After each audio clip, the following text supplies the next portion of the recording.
Hi, this is Danny Doyle, and this is my Fire Emblem Fates Revelation Corrin marriage tier list. This is a video idea that was voted on by my patrons, so if you want to participate in democracy, there's a link below. But before we get started, I should explain what a Corrin marriage tier list is and what my sort of mindset, criteria, etc. when judging potential Corrin marriages is. This is not specifically a character ranking list. This is not going to be how good are these units, although how good they are does factor in, because if you're marrying someone who kind of sucks and you're planning on benching them, then that's probably a waste of a Corrin marriage. But a bigger factor is how much do these units desperately want a specific class that they wouldn't have access to otherwise, or they would have much later access to otherwise. So for example, Felicia, who's one of the early ones we're going to talk about, is a magically inclined unit, but her only magical class that she has at base is the Troubadour line. So she can be a strategist, or she can use the Flame Shuriken as a mate. And those are like decent options, but you would prefer going into another magical class if possible. She can marry into the Diviner line, and she can technically marry into the Sorcerer line or Friendship into it, but all of the available Sorcerers come quite late. So if you want Felicia to be a Sorcerer early, she makes good use of Corrin marriage in order to enter the Dark Mage line much sooner than she would otherwise. Meanwhile, Jakob, he's a more physically inclined unit. He actually has access to basically every physical class that he cares about, aside from Wyvern, pretty easily. He can friendship Takumi into Archer. He can marry into Archer if you would instead rather do that with Mozu. He can marry into Samurai. He already has Paladin, and he can marry into Sky Knight from Azura. So aside from, I guess the other Norian classes, you might want to do like a Berserker Jakob or something truly silly. But for the most part, Jakob is pretty set when it comes to classes that he wants, while Felicia does have a sort of gaping hole in the best magical class for her does require either waiting really long or getting Corrin marriage. So that tends to be more of a factor for me. But on the other end of things, how much does Corrin gain from the marriage? Because this is I guess technically it's more than a two-way street because it affects the kids. But this is a two-way street in terms of Corrin is going to get access to a class based on who they marry. And if you're giving a very desirable class, then that's good.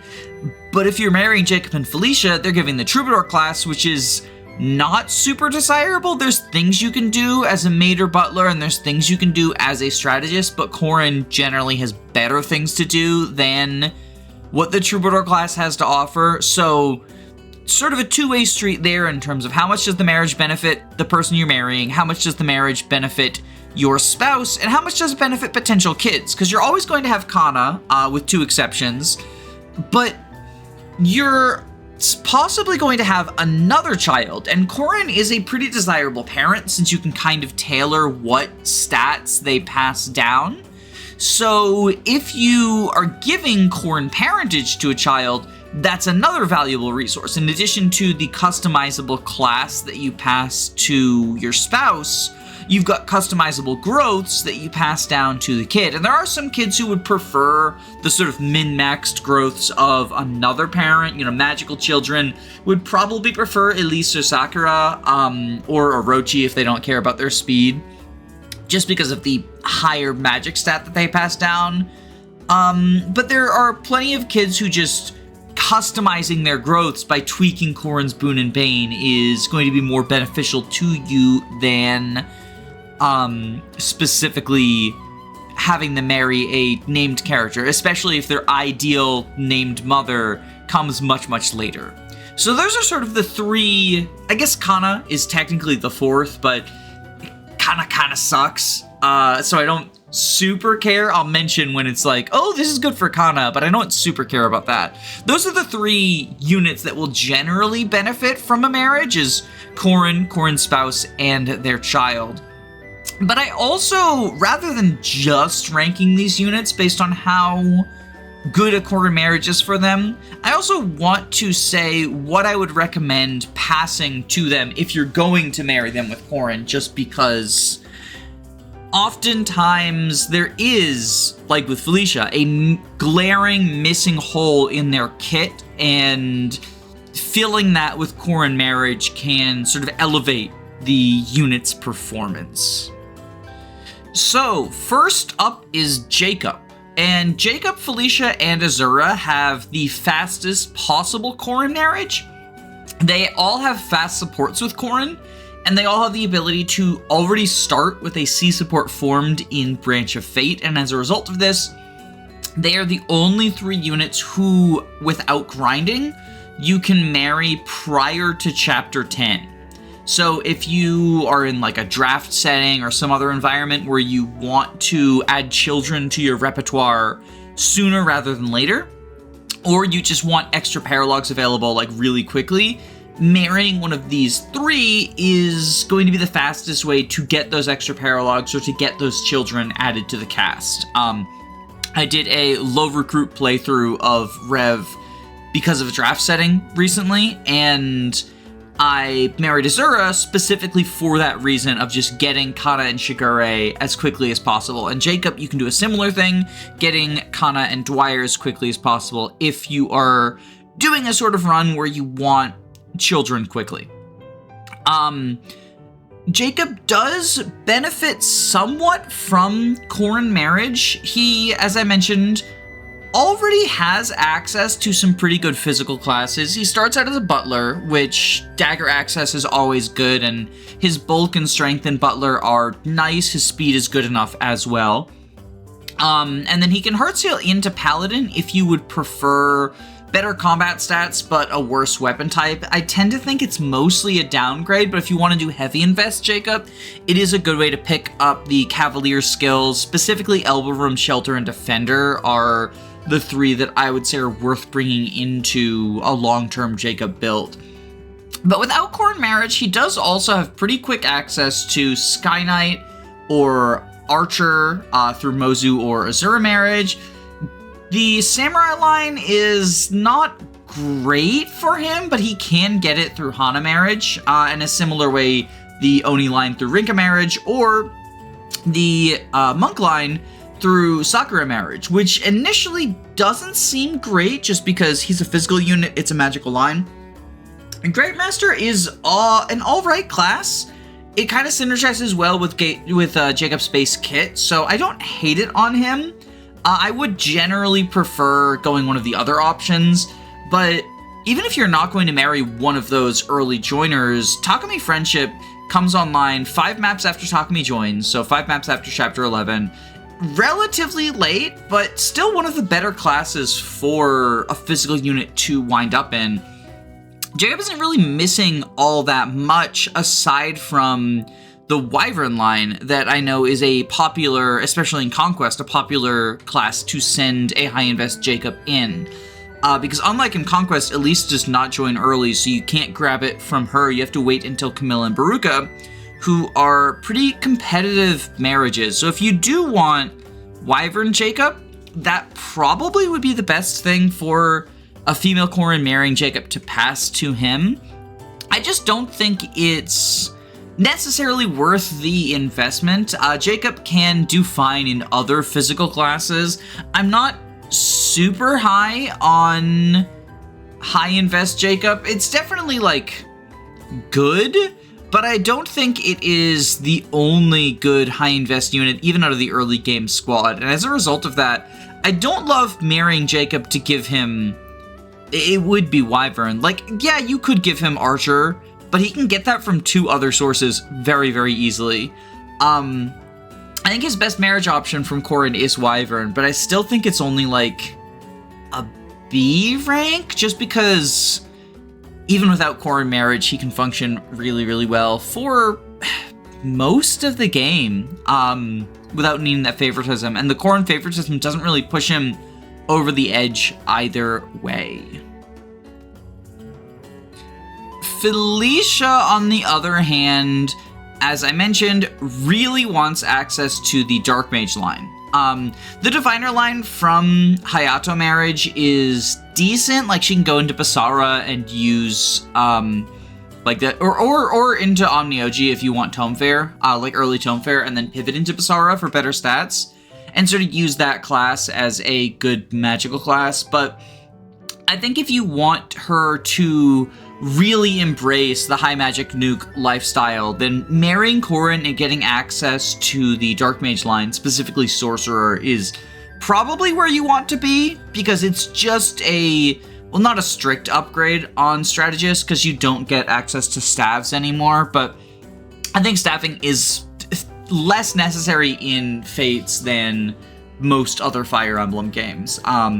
And you can afford to have someone else be your dedicated staffer, you know, like Sakura or Elise if you're using her, or like, I don't know, there's plenty of units who can be your dedicated staffer. You don't necessarily need to make Felicia into one. But yeah, it's much like Jakob and Azura, one of the earliest marriages you can get, so Felicia can get Sorcerer online by Chapter 10. That's sort of the benefit there, because if you wanted to do the thing where you early recruit kids, I think it's better to marry either Azura or Jakob, depending on your gender, just because you will get 2 kids out of that marriage, whereas Felicia only gives you 1. But I still think if you're wanting to use Felicia long-term, like, she's fine long-term as a strategist. I've used her, just immediately send her strategist, keep her in it for the entire game quite a few times. And she can eventually get Dark Mage from either Odin, Leo, or Flora. But that comes online so late that at that point, Felicia's magical combat has really thoroughly fallen off. If you want her to do good combat as a sorcerer, it's really going to be in the mid-game. So she really does need Corrin marriage to stand out from the other Dark Mage options. Still, I think probably A? Either A or S, just because you do get it so quickly. Ultimately, late game Sorcerer Felicia is not phenomenal, but I think the amount of work that marrying her with Dark Mage talent does for you in the mid-game, like, it's a high investment, but it's potentially one of the better high investments for your Corrin marriage. And when I say high investment, I specifically mean marrying someone. I consider marrying someone with Corrin to itself be a high investment. I don't mean like, oh, and then once you marry her, you also need to seal her a bunch of times. No, you just need a single partner seal, like, and she's good. Probably heart seal her beforehand to start training Tome Rank as a strategist, but once you've done that, once you marry her, like, she does fall off. I don't want to overstate it, but she falls off later than you would expect. Azura, as your dancer, really does not care about reclassing, so the main benefits of this marriage are it's fast, much like Felicia and Jakob. It is one of the first ones to come online, and it gives Corrin Sky Knight, which, since you're running male Corrin, you could pretty easily grab from Subaki Friendship. Like, that's gonna take a little bit longer than Azura Marriage. Azura Marriage is online at the soonest by the start of Chapter 10, whereas Subaki Friendship is going to be online 4 chapters after that, because potentially 4 chapters after that. No, because you could do the invasions and friendships. It's only, because Subaki joins 2 maps after Azura, so it's actually only 3 maps longer than that. Subaki Friendship can get online very, very close to when Azura Marriage would. Yeah, so it doesn't really offer much to Corrin to begin with.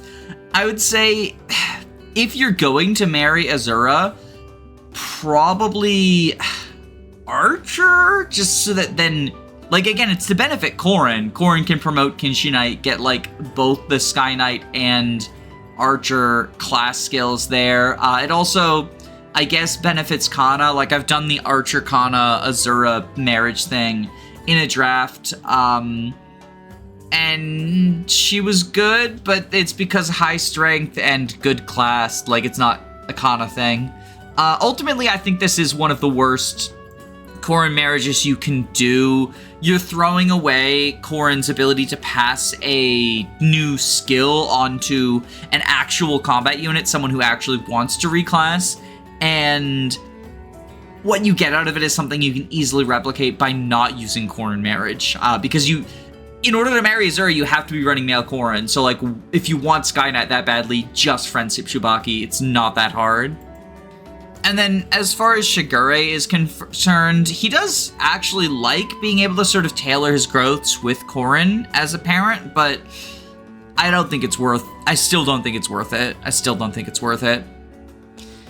Mozu! So, putting aside the ethical implications of having your avatar self-insert marry Mozu, Mozu does give you the Archer class, which male Korin has a fast friendship with Takumi, and so you can get Archer without having to spend your marriage on it.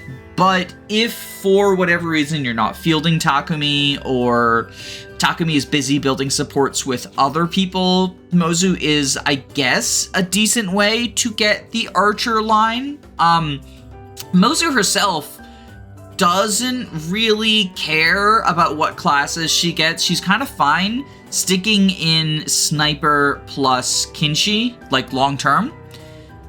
If you wanted to pass her another class, I would say Outlaw is probably the best one, just so that she can benefit from... I'm going to be saying this with a lot of bow units, but combining the Outlaw class with the Archer class lets you get Move plus 1, lets you go Bow Knight or Kinshi, depending on how the situation calls for it, and lets you go Sniper in order to get the powerful Certain Blow and Bowfair skills. So you sort of get the best of all three worlds by combining Archer plus Bow Knight. And Lock Touch, like flying Move plus 1 Lock Touch is really, really valuable, and just having that sort of for free on an already good bow combat unit is quite nice. The other option would be Sky Knight, just to do the thing where you combine Kinshi and Archer skills as a, Sky Knight and Archer skills as a Kinshi. But if there's a single unit who doesn't need speed sport, like, it's Mozu. Her speed and strength growths are phenomenal. She should be doubling most things anyway, if you're using her. Because if you're using her, presumably you're training her, and presumably taking advantage of those high growths. Overall, I don't think she's a particularly appealing marriage option. Passing Archer onto Korin is quite nice, but having a fast friendship for someone who joins basically 2 maps later, assuming we're doing Mozu's paralogue with the Sakura squad, which I do think is the ideal time to do it, so in between chapters 8 and 9, you get Mozu between 8 and 9, and then you get Takumi squad in between 10 and 11. So yeah, exactly 2 chapters later. Potentially 3 with an invasion to train Mozu up. But even then, like, fast friendship is... If you don't do the invasion, fast friendship should be online at the same time as regular speed. Oh no, it should be online faster than regular speed marriage. If you do the invasion, they should be online at the same time. So... no need to really waste your Korin marriage in order to get Archer as male Korin. You can just get it from Takumi. And Takumi is really good in the mid-game, so you should be fielding him basically every playthrough, at the very least temporarily, which is long enough to get the supports that you need. Next up is Hana. Hana is a very high strength and speed unit, not at base, but her growths are oriented in that direction.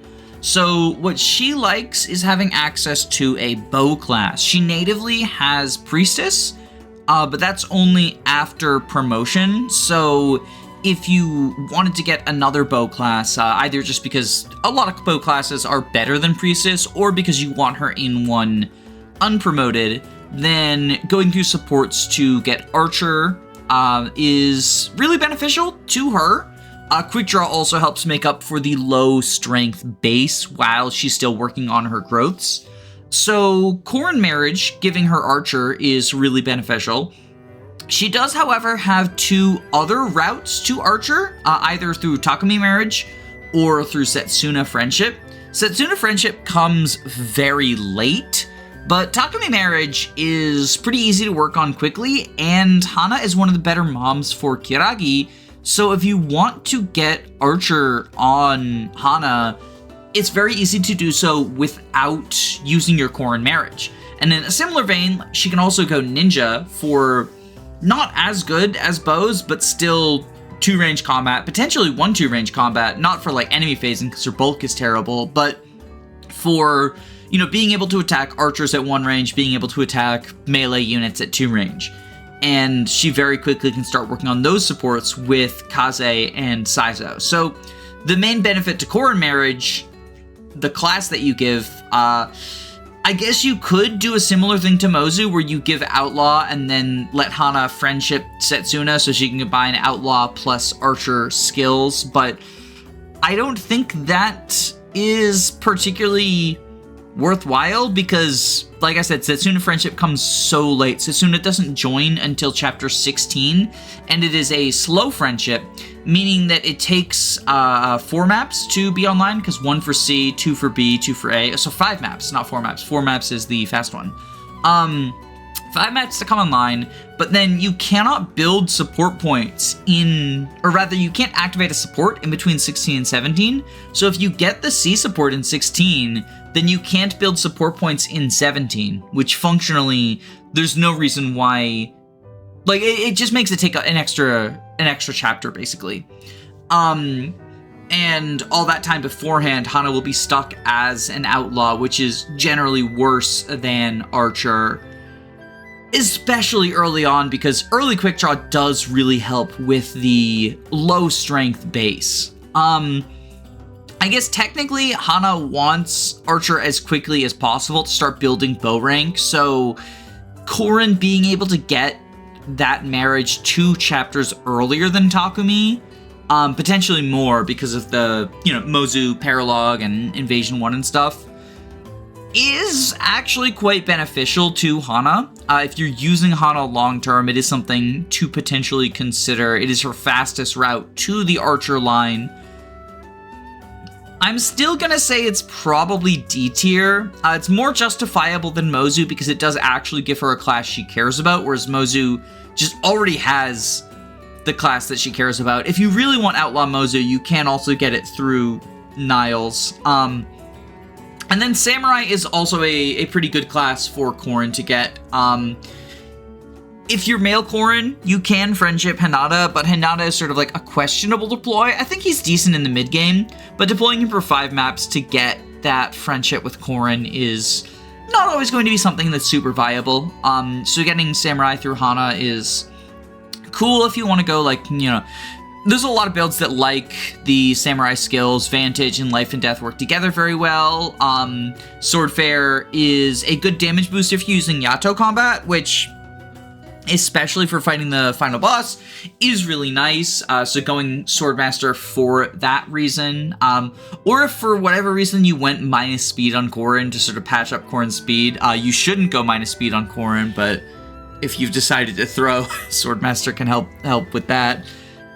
There are definitely worse classes to be in than Swordmaster, but I don't love Samurai Korin.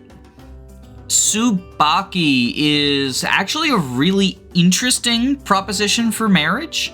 So he gives the Sky Knight class, which female Korin can get from a fast friendship with Azura, and you can have online by chapter 9 through Azura. So there's not really a point to marrying Subaki for Korin's sake. You don't really get much out of that. But Subaki does actually really appreciate access to the Armor Knight class, and he can't get this without Korin marriage. He's a bulk-focused unit, and he does not have a cross-route with Effie or Benny, which is pretty unfortunate.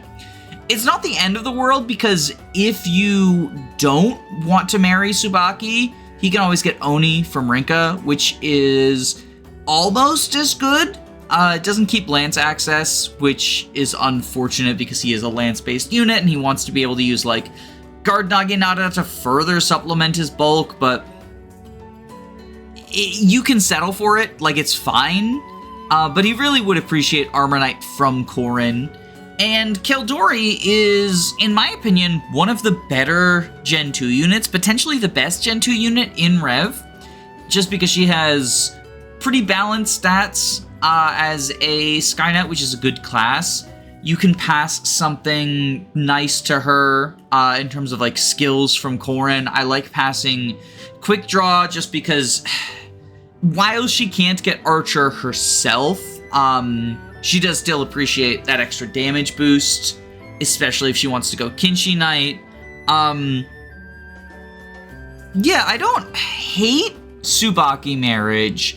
There are definitely better candidates in terms of units who scale into the long term better, but I would say if you want to marry Subaki, you can always pass him Archer, but he doesn't really have the stats to be like a long-term offensively focused Kinshi. I would say focusing on the area where he shines, that being his bulk, and giving him the general class is better. Especially because if you want to try to fix his strength, get Archer on him, he can marry Mozu for that. But he doesn't have any other option for the premier bulk-based class, that being general. And he has a really high defense and HP growth, so he can sort of be off-brand Benny, which I would question why you're spending your Corrin marriage to create off-brand Benny when Benny himself exists and already isn't great. But I guess he comes earlier. Next up is Sakura, and Sakura's pretty interesting because even without Corrin marriage, she actually has quite a few interesting options in terms of her marriages and friendships and how they can sort of create pretty high investment builds. She natively has access to Priestess and Kinshi and Falco as pretty great long-term options. Omnioji also is fine. It's not great, but you can grab Tome Fair from it, and you can do like, it is her only native Tome class, although if you want to do Tome combat with her, I think either marrying Hayato to get Basara or marrying Leo in order to get the Dark Mage line is nice. Dark Knight itself, getting swords, means that she can...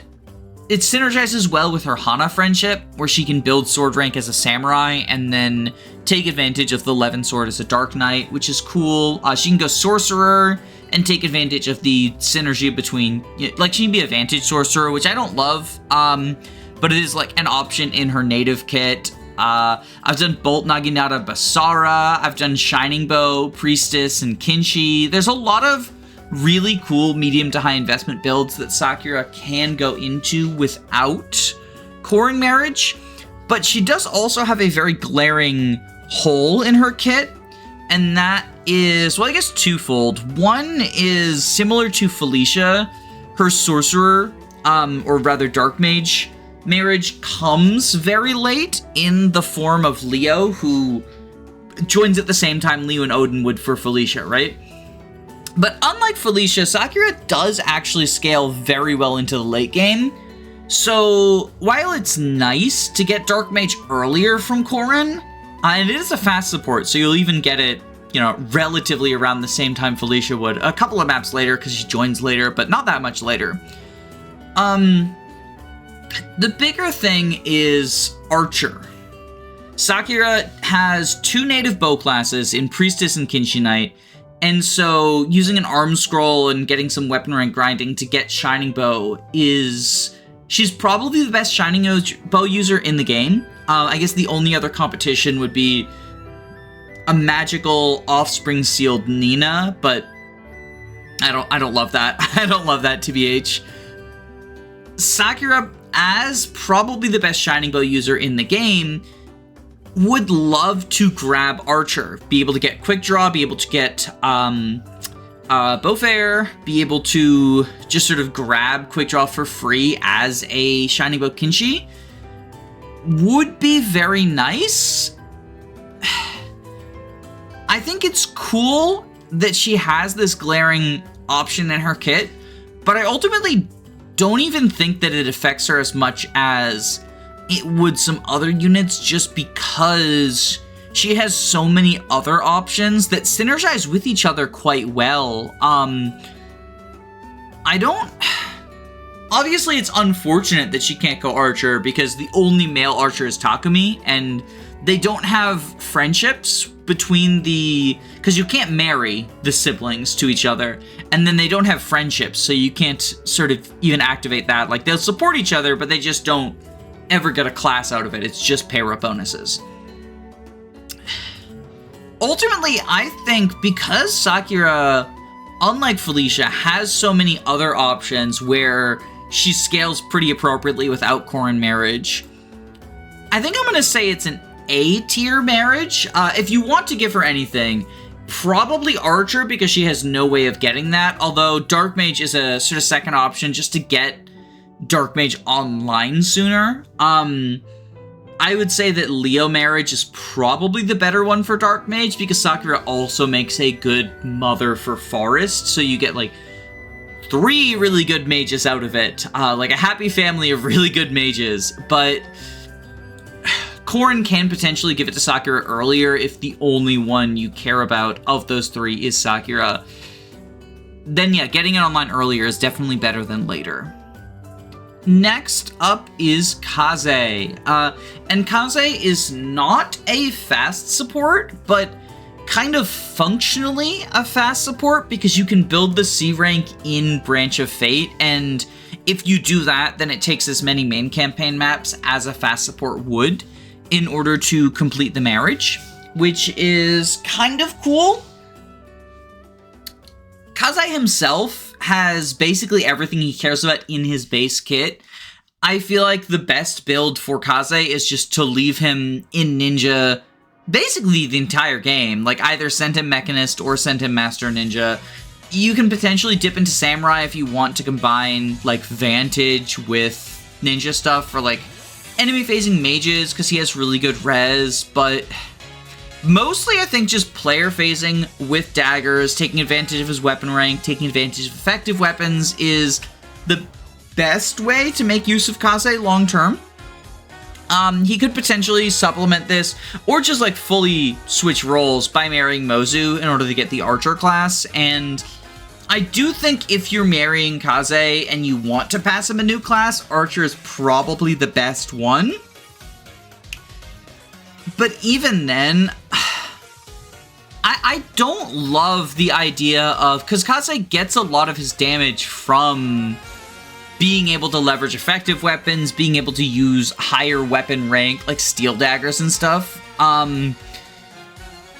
Which, I guess bows are higher might, and he will get quick draw. It just feels like a side grade more than an upgrade, especially because he can use bows as a mechanist, which is usually going to be the better class change for him, just because it increases his might, and again, lets him use bows while retaining the effective weapons he would otherwise have.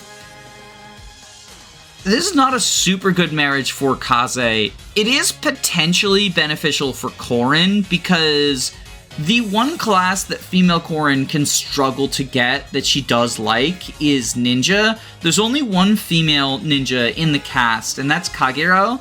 Kagero joins later than the other ninjas, and I like her well enough. I think she's pretty good, but she's not such a good unit that you feel like you're throwing if you're not deploying her. It's not someone like Takumi, where it's like, you're always going to have Takumi around at least long enough to build support. You're always going to have Camilla around at least long enough to build a support. You're always going to have Keaton around at least long enough to build a support. Kagero, it's like, take it or leave it. And if you do want Ninja on female Korin's kit, deploying Kagero for 5 maps is not a huge cost. But you could also potentially just marry one of the Christmas ninjas in order to get that yourself. I don't love Ninja Korin, and I feel like if you want Ninja Korin, you could pretty easily just, like, use it as your talent or something. Ultimately, I'm gonna say this is probably a D tier, but I'll put it above Hana and Mozu just because the class access it gives Korin is... it's alright. It's alright. It's not great, but it's alright. Next up is Rinkah, and Rinkah's another unit, much like Kaze. I think she doesn't really care about classes outside of her base kit. Oni is generally going to be her best class. I've gone over a couple of builds that she can do leaving it, either going general with Benny Marriage or getting Fighter and going like a crit build through Charlotte Friendship. But I think in general, it supplements her pretty poor strength and leans into sort of being this bulky, fast, or relatively fast, bulky unit. Even if you wanted to give her general through Corrin, I think, like, she gets it through Benny, and they're pretty good marrying each other because they like giving each other bulk boosts and giving each other strength boosts, which Corrin, you can sculpt the Boon and Bane to also give a talent boost based on that, but then, like, you have Armor Corrin, like, General Corrin being Rinkah's backpack is just not the best use of Corrin. So this is another one where the main reason you would marry Rinkah is to get male Corrin Oni. Rinkah is the only native Oni in the game, so female Corrin can get Oni through Rinkah Friendship, but male Corrin can get Oni through Rinkah Marriage, or Talent, and no other way than that. But here's the thing, is like, do you care about Oni Corrin? Like, I've run Blacksmith Corrin as a meme before, but Oni's not a particularly good class for the most part. It sort of patches up Rinkah's weaknesses, and Rinkah really succeeds in it, but other than that, like, Subaki likes it, kind of. Benny can make it work, but it kind of just feels like a side grade from General for him. Nobody else really wants the Oni line, unless it's for, well, not nobody else, like Hayato and Hinata can appreciate it, but nobody who doesn't already have access to Oni really cares about Oni. Blacksmith does have sword access, so you can use the Yato in it, and I have used the Blacksmith Yato to kill Anankos before, but it's definitely, like, not a great way to have Corrin run around. Things like Shove, things like the extra bulk are nice, but you just have better ways of doing that with Corrin. If you want Corrin to be bulky, just stay in Noble and use the Dragonstone longer term. Like, it's not great, but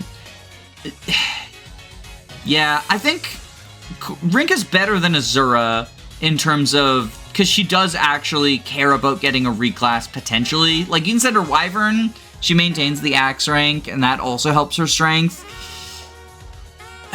But I think she's still an F-tier marriage option. I don't love it.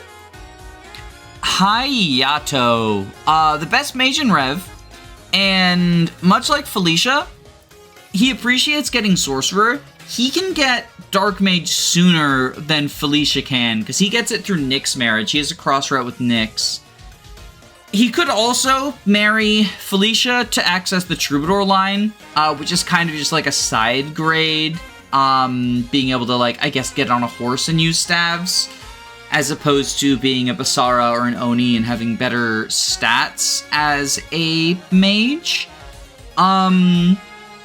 Ultimately, I think probably similar boat to Sakura. The best class to pass him is Dark Mage, but he can get it without Corrin's help. It just takes a little bit longer, but not to the same degree that, like, Felicia needs to wait until Leo joins and then go through an entire long marriage with him. Nyx joins a couple of maps sooner, and not, like, the other thing is that Felicia joins much earlier than Hayato, so you can get Dark Mage online much, much sooner than you would if you were marrying Leo. Even though Nyx only joins a couple of maps before Leo, Hayato joins a couple of maps before Nyx, so you could get Dark Mage online sooner, but not much sooner. Next up is Takumi, and female Corrin can already get Archer through Mozu Friendship, but a Takumi marriage is a slightly slower option if you're not investing the Heart Seal and experience into Mozu, which I think it's nice to have that extra option. Takumi himself doesn't really want to be in a class that can't use bows, because a large amount of his power comes from bows themselves being really good, and specifically he has the Fujin Yumi, which is kind of just a PRF steel bow. or not just steel bow, it's like steel +2, but a little bit less hit than a steel +2 would have. It's just really high might, so combined with like his decent strength base, and competitive and quick draw, and he ends up doing a lot of damage with that. So leaving a bow line is just not beneficial. I guess you could give him like Apothecary or Bow Knight, similar to Mozu, combining Bow Knight skills with the already existent like Archer, the benefits of Archer. So you can give him Outlaw, get move +1, get Lock Touch on Akinshi. Like, it's good on Takumi for all the same reasons it's good on Mozu. And he doesn't have any outlaw marriages, whereas Mozu could potentially marry Niles like super late to get that. Takumi doesn't have, well, there's no female outlaws in Gen 1, so like he doesn't have that. He wouldn't be able to at all without Korin. So Outlaw's definitely the best marriage option for him. I guess Apothecary could be another like meme answer, but I would say Outlaw. Ultimately though, like female Korin can get Archer without Takumi's help. And Takumi himself doesn't really care about anything. Like, Outlaw's nice, but he doesn't really care that much about it. I'd say it's actually probably a worse marriage option than Mozu, because you're also wasting... So, like, Takumi himself, as a husband, is very valuable because he passes Archer to one woman of your choice, right? So it's not just in terms of, like, okay, well, you're giving Takumi something from Korin, you're taking Takumi off the market, and notably, one of his crossroutes is Camilla. Camilla already has really good stats. Turning her into a sniper or a Kinshi is super beneficial. Oboro is a fast support. Turning her into a sniper or a Kinshi is super beneficial. Even someone like Kagero, who, like, certain blow fixes your skill issue, and bows are higher might than daggers. Yeah, I think, the more I think about it, this might actually be an F-tier marriage, specifically because you're wasting Korin marriage and wasting Takumi marriage. Oh, is this worse than marrying Azura? I think it is. No, because you do still get Archer on Korin out of it. I think it's worse than Rinkah.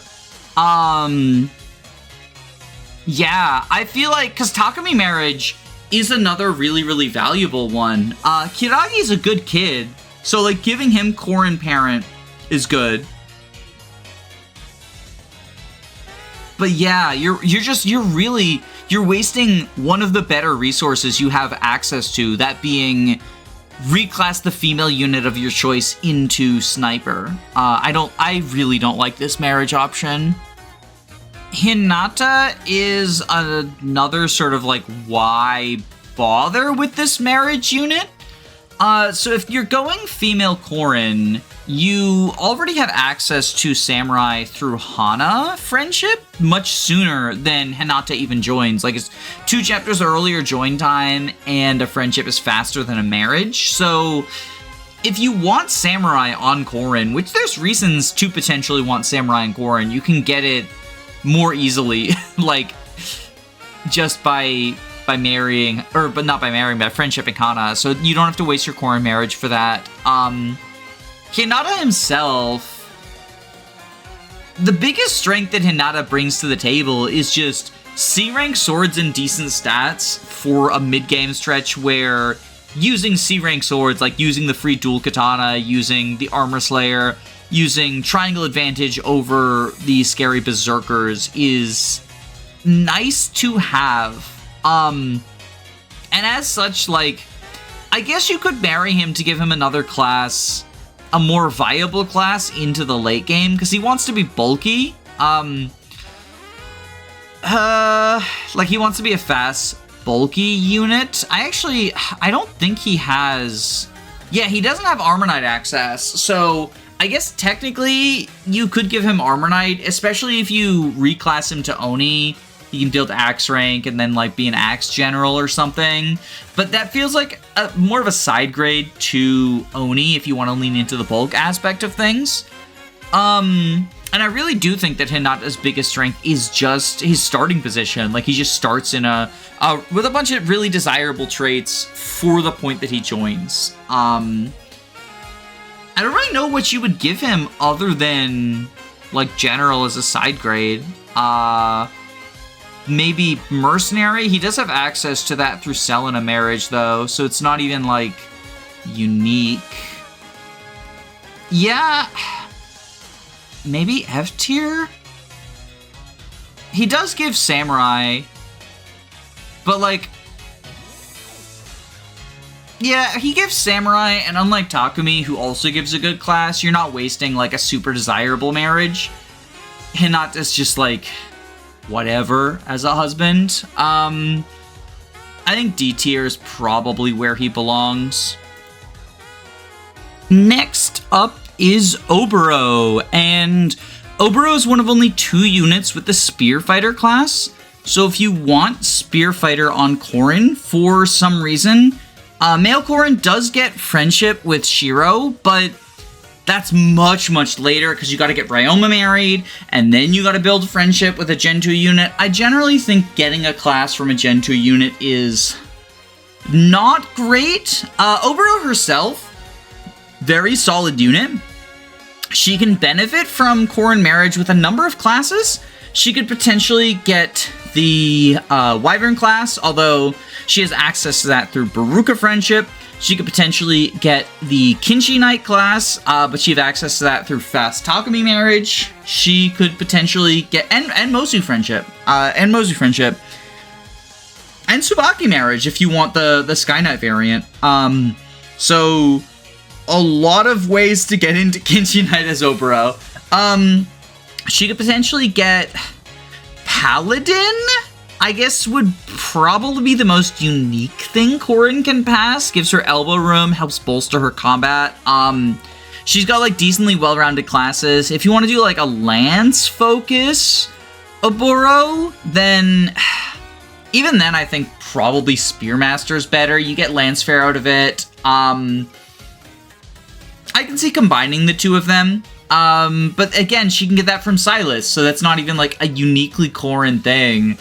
Oboro's like a solid unit, and it doesn't feel like you're wasting your marriage by marrying her, because like maybe you're not using Beruka and you want Wyvern Oboro. Maybe you're not using Takumi, or you're having him marry someone else, because that, like I said, it's a valuable marriage. You could pass it on to Camilla, you could pass it on to Hana. Hana appreciates that from Takumi marriage. You could pass it on to any number of people. But Oboro, like, the thing is that any build you want with Oboro, right, she can already get through a non-Korin support. So it does feel a bit like wasting the flexibility that is Korin's marriage. I'm gonna go ahead and put it in C tier, but probably low tier. C tier because, like, she does really appreciate a new class access. It's just that she can get that new class access from basically for anything that she wants. She can get it from somewhere else. Like, even if you want to go ninja, she can marry a Christmas ninja. Yeah, I feel like maybe it is D then, because like Subaki's here because Korin offers him something unique that he likes. I'm thinking low C. I'm thinking low C, because she does like getting something outside of her native kit. It's just, there's other places to look. Next up is Saizo, and while I would consider him worse than Oboro, he's another one who's like pretty solid, especially if you're willing to invest some experience into him. He has pretty well-rounded stats, but he kind of feels like an amalgamation of the problems with Oboro and Kaze, in that he doesn't super care about getting a class outside of his native ones. He has the same class set as Kaze, but he just functions really well as a ninja. If you want him to leave ninja, though, he has plenty of good options just through the specific cross routes he's been given. He can go archer just like everyone who has the, like all males can go archer by marrying Mozu. He can go into the fighter line with a Charlotte marriage. He can go into the Sky Knight line with Subaki friendship. He can, his other crossroute, he has Charlotte as a crossroute, and then he has Beruka as a crossroute, so he can go Wyvern, and like have that as a solid physical class to take his really well-rounded growths into. So there's not really anything he's missing out on in terms of what classes he would be able to access. You can even like get Soul Ninja just through his native crossroutes, if you are into that, although I don't think he has the stats to make that work personally. If you want to go like really off meta and go magical with him, because he does have that solid magic growth, he already has Divider access through Orochi marriage, and they join alongside each other. So like, I guess Dark Mage from Korin marriage, but like, I don't know. That does not feel like a good use of your Korin marriage, because like Magical Saizo is already a meme. Much like Kaze, he gives Ninja. That's his sort of big benefit, is if you want Ninja on Korin. But he gives it slower than Kagero, because he joins, like, you can't build it in Branch. He joins the map before Kagero, but a marriage is slower by 2 maps than a friendship. So he doesn't even really have that going for him. I think Saizo might actually be another F-tier marriage candidate. The one thing that sort of makes me hesitate is Asuji is actually a very solid Gen 2 unit, and much like Kaldori, his stats are well-rounded, so he appreciates sort of a customizable parent. I don't know if that's enough to save him, though, because he has plenty of other good parent candidates. I'm gonna say high F, and like maybe he'll end up in D as the list fills out. Actually, thinking about it, a lot of the children are gonna be F tier marriages, and Saizo's definitely better than most of them. So I think D tier is probably where he belongs. Next up is Orochi, and if you're doing a captures only run, marrying Orochi in order to give her a better capturing class is pretty cool. But she gets Dark Mage from Nyx, so she already has access to the best magical class through friendship. And this will be slower than Korin Marriage, but it's a less competitive resource. I guess technically it requires you to field 2 terrible Dark Mages, or 2 terrible magical units in Orochi and Nyx for 5 maps together, but like, if you're using Orochi, you're kind of along for the ride already. Definitely if you're marrying Orochi, pass her Dark Mage, like that's the best thing to give her. But it locks her out of her most unique build, which is the Dual Vantage Replicate build she can get from marrying a Swordmaster, or marrying a Samurai. Specifically Hinata. I guess you could marry Ryoma, but like, gosh, then you're like doing 2 very late supports. She does pass Diviner to male Korin, but you can get that from Hayato friendship, which is faster. And it's also not a super desirable class, even for a magical Korin. Like, I guess because you're probably devoting your talent to Dark Mage as magical Korin, it's not the end of the world, because it lets you get Tome Fair. I almost said Bow Fair. It's Tome Fair. It lets you get Tome Fair. So, like, grabbing that through either Hayato friendship or marriage to, like, Sakura or Orochi. But Orochi's, like, the worst option for getting Tome Fair on a magical Korin. She does legitimately benefit from, like, getting Dark Mage sooner. I'm gonna say less than Saizo. Yeah, she's definitely less appealing as a marriage than Saizo. Next up is Reina, and I actually think she's one of the better marriage candidates, just because as a Korin sexual, her options for getting classes are limited to her base set or Korin themselves, and Reina's a very powerful unit, mostly only held back by the lack of supports. She starts out as a Falconite-based, or not a Sky Knight-based Kinshi, So giving her Archer is super beneficial because it gets her the Archer skills for free and gives her a better late game class in Sniper, as opposed to Mechanist would kind of be the go-to for when you want to stay grounded, or just leave her in Kinshi, which is like fine, but it has worse stats than Sniper and Mechanist would in the indoor maps. I think that Reina might actually be a higher priority than Felicia, just because she gains so much out of it, and what she gives Corrin is also not terrible. She gives Corrin Sky Knight, which you could get through Subaki friendship, but if you know you're planning on marrying Reina, you can focus on Subaki building his marriage support, because I do think Subaki wants to get married quickly. That way you can bench him and like just have his daughter replace him. And if you're passing Archer to Reina, then sending Corrin Kinshi Knight and getting Sky Knight from Reina, you know, it benefits both of them, right? It's really beneficial to both units. And Reina herself is so limited in what resources she can get. Like, obviously, core marriage is still a super high investment, and I think Reina's, like, good without it. But if you're planning on investing in Reina, or if you're planning on investing in core marriage in someone anyway, like, you might as well invest it in someone who's already good in making them better. And I do think that, like, Reina's already good. Archer access makes her better. It feels like a no-brainer. It really does feel like...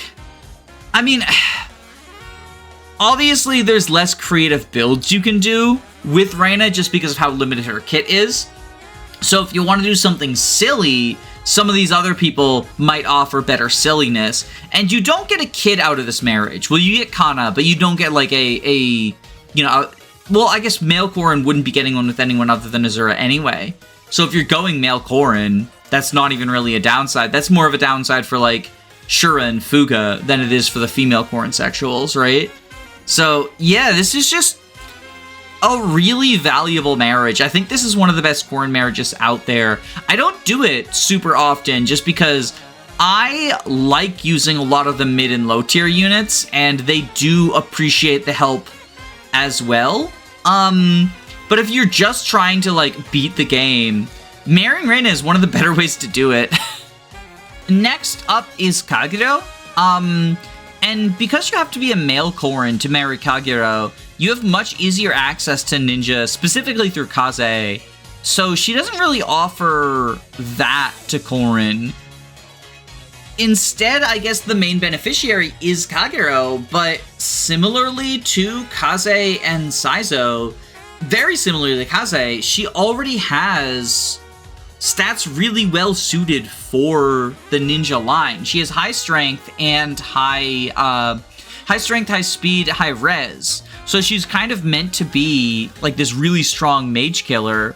She likes leveraging effective weapons and attacking uncountered, which ninja lets her do. I guess Archer is probably the best one to pass on to her. She can be having high strength, high speed Archer. Kagero notably has really bad skill, so Certain Blow from Archer is a valuable pickup.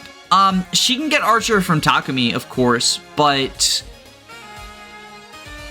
Takumi marriage is pretty competed over, so giving Archer talent to Corrin and being just another male Archer to pass on to these female units is nice. Actually, the more I talk about it, the more, like, yeah, Kagero is really competent as a ninja, but I think giving her Archer through Corrin marriage is probably a better route to success, and she doesn't get it otherwise, because the other options would be Mozu and Setsuna friendship, and she doesn't have those. I guess you could also give Outlaw, if you wanted to. It's another bow-focused class. It's going to have less might than the Archer class, and I tend to think that Bow Knight is worse than Kinshi just because it lacks flight. I like combining Outlaw with Archer, but if I'm choosing between them, I do think it's better to pass Archer to her. I'm actually going to go ahead and put Kagero in C tier. Or actually maybe B tier? A really high strength archer. And again, Sermlo fixes her hit issues. Yeah, the more I think about this, the more I like Kagero marriage. It does ultimately feel like, especially because of her join time, it does ultimately kind of feel like if I'm doing male archer Korin, why am I marrying someone other than Reina? But if I am marrying someone other than Reina as male archer Korin, Kagero's a decent option. The reason I would put her so much lower than Reina is like she can get it from Takumi, right? So she does still have access to it, but hey, like if you're having Takumi marry Camilla or something, right? That's another decent way to give Kagero archer access. I think this is probably right. Okay, on further review, I had a brain fart. She does actually have Setsuna friendship. It's faster to get archer through Korin marriage, but I think the fact she has access to it outside of that moves her down to C tier. Because again, like if you're doing a male archer Korin, it takes a lot to convince me that Reina's not just the best spouse. And especially since, like, yeah, it's later, and yeah, you do have to use Setsuna, who's, like, worse, like, a worse unit than Korin, but, like, who isn't? Yeah, I think C tier, probably middle of C tier. Above Oboro, just because Oboro can get the classes that she wants sooner than Kagero can get Archer from Setsuna, but yeah, I don't know how I forgot about Setsuna friendship, but I'm glad I double-checked. Okay, next up is Camilla. Camilla is a fast support, so you can get it online one chapter sooner than you could with another, like any other unit, right? Who joins around the same time. And Camilla does give Korin Wyvern, which is, it's the fastest way for male Korin to get Wyvern. The only male Wyvern is Percy, so if you want to get Wyvern on male Korin and it's not your talent, marrying either Camilla or Beruka is the way to do that, right? That being said, what does Camilla gain from this? I would say not much. She has basically every class she could ever want in her support set. She has a cross route with Takumi in order to get access to the Archer line. She has a cross route with Hinoka in order to get access to the Sky Knight line, and she can get both of those in the same run if you want to do, like, powerful Kinshi getting both unpromoted skills. She has a fast support with both Selena and Beruka to get either Mercenary or Fighter, both of which are really good classes for her because she can go into Hero or Berserker and maintain her Axe rank. Generally, Fighter would be better just because she can, like, she has both of those options, right? She can get Axe Fair, she can go into Hero, which is a better class than Berserker. But Mercenary does give her the Merc skills, specifically Strong Riposte is quite good on an enemy phase unit, and I would say that Camilla usually functions as an enemy phase unit. But perhaps more importantly than this, Camilla just starts out in one of the best classes for her anyway. Like, she's very competent as just a no-investment unit, where all you invest in her is giving her kills every now and then. She's just solid as a Wyvern. So, what do you even get out of Korin marriage? Even if you want to do off-meta stuff, like Ninja or Maid, she can get Maid through either, like, Jakob marriage or Elise friendship. She can get Ninja through Kaze marriage. Yeah, I don't even know, like, what would you want? She gets Swordmaster through Ryoma and then go, like, Master of Arms or whatever for Life and Death and Vantage, and what does Camilla need? Even if you want to go a magical Camilla, she can marry Odin. Like, what does Camilla need? She doesn't really need anything. I guess the main benefit is this is the fastest way for male Korin to get Wyvern if you are committing your talent to something else. But usually the reason you would commit your talent to something you can't get through friendship is because you want to pass that talent on to your spouse, right? So if you're like, I want Wyvern in my Corrin kit, and I don't have access to it through friendship, the first step I would think is like, well, why not just make that your talent? And the only reason I would say don't make Wyvern your talent is if you want to pass something else to your spouse. But then it's sort of the catch-22 of like, well, you're marrying Camilla because you want Wyvern. Why isn't Wyvern just your talent? Well, it's so that I can pass a class on to Camilla. What class does Camilla want? Well, she doesn't really want anything. I'm gonna go D tier, honestly. Honestly, I think D tier. This does not feel like a very good marriage. Like, I guess it's fast. That's cool. But how fast is it? She joins in chapter 13, right? That's not that late. That's not that late. I don't know. This doesn't feel like you're getting much out of it. Like, Camilla, that's the other thing, is Camilla's a very valuable mother. So Camilla marrying somebody who has a better kid than Hana, like, similar to Takumi, you're taking a very valuable marriage off the table. Because Camilla passes Wyvern to people, too. Like, Camilla can be Valoria's mom and pass good stats to her. Kiragi's mom, pass good stats to him. Yeah, this feels really bad. I do not like, maybe it's worse than Kaze. Yeah, I think it's worse than Kaze. Yeah, that feels really, like, why are you marrying Camilla? I guess if you're a gooner. Next up is Selena.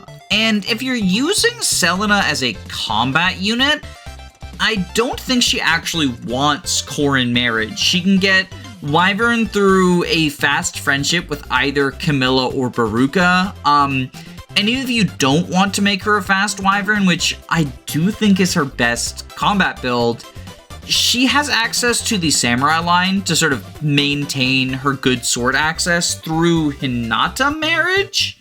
So even there, she just becomes like, why are you marrying Selena? Like, what class are you passing her that she really benefits from?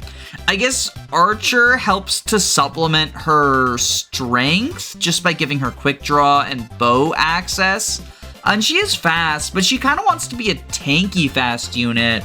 So I don't love Archer on her. I guess you're going to be hearing this a lot, but like, Archer is one of the better combat classes to pass Selena. Surprise, surprise, one of the better combat classes in the game ends up being oftentimes something you want to pass your spouse. But I think if you're marrying Selena, the reason you're doing it is as a rally bot, because she does have natively skill and speed.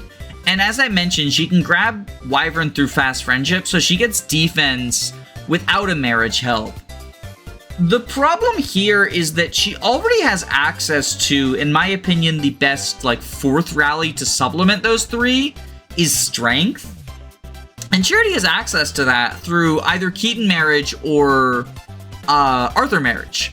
And Keaton joins in the same map as Selena. Arthur joins the next map. So if you're using Selena as a rally bot, she kind of already has what she wants going for her. Corrin can, I guess, offer the extra flexibility of Monk, specifically Monk Corrin gives Shrine Maiden to Selena, which will give luck and magic, for a total of 5 if you, like, want that. I don't love that, though. I don't, like, that's fine. I would prefer strength just because I feel like you usually have more physical units than magical ones. But it is genuinely something unique. So for combat Selena, give her Archer. And for Rallybot Selena, I guess Monk Talent for Shrine Maiden is not the worst choice. I actually think I like it better than, because Kagero and Oboro, they can get their classes without Corrin's help. Selena does have, it's better than Subaki, because, like, Armor Knight Subaki, lol. Yeah, I think Selena actually is a decent marriage candidate, specifically because whether you're making her a rally bot or whether you're making her a combat unit, she does have unique things that she appreciates getting from Corrin. I don't love Selena as a unit, but if you are using her, she does make pretty good use of Corrin marriage.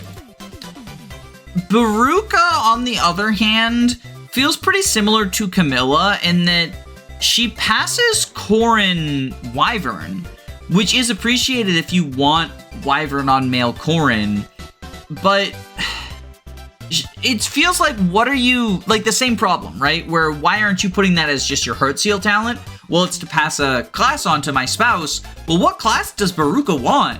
Because, like, she's good in Wyvern. She's better in Fighter, in my opinion. But even if you want to, like, go with her crossroute options, she has access to Ninja, which is good. I guess giving her... I just said it. We're gonna say it a lot. Giving her Archer is nice. Supplements her strength with Quick Draw, which can be kind of shaky. But the downside is then you end up on bronze weapons, right?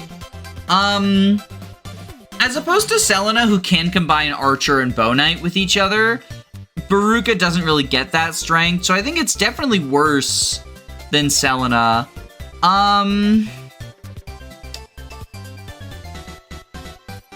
Probably not worse enough to be in D tier, because Beruka does actually benefit from a new class. Maybe more than Oboro, because Oboro can get Archer and Wyvern pretty easily without Corrin's help. Worse than Kagero, though, because, like, while Kagero can get Archer without Corrin's help, because Setsuna comes late, but there's no Archer for Beruka. Yeah, this feels fine. I was thinking about, like, because Beruka can go Priestess without Corrin's help, and that's, like, discount Sniper, but it's, like, a pretty heavy discount. Yeah, I think this is probably right.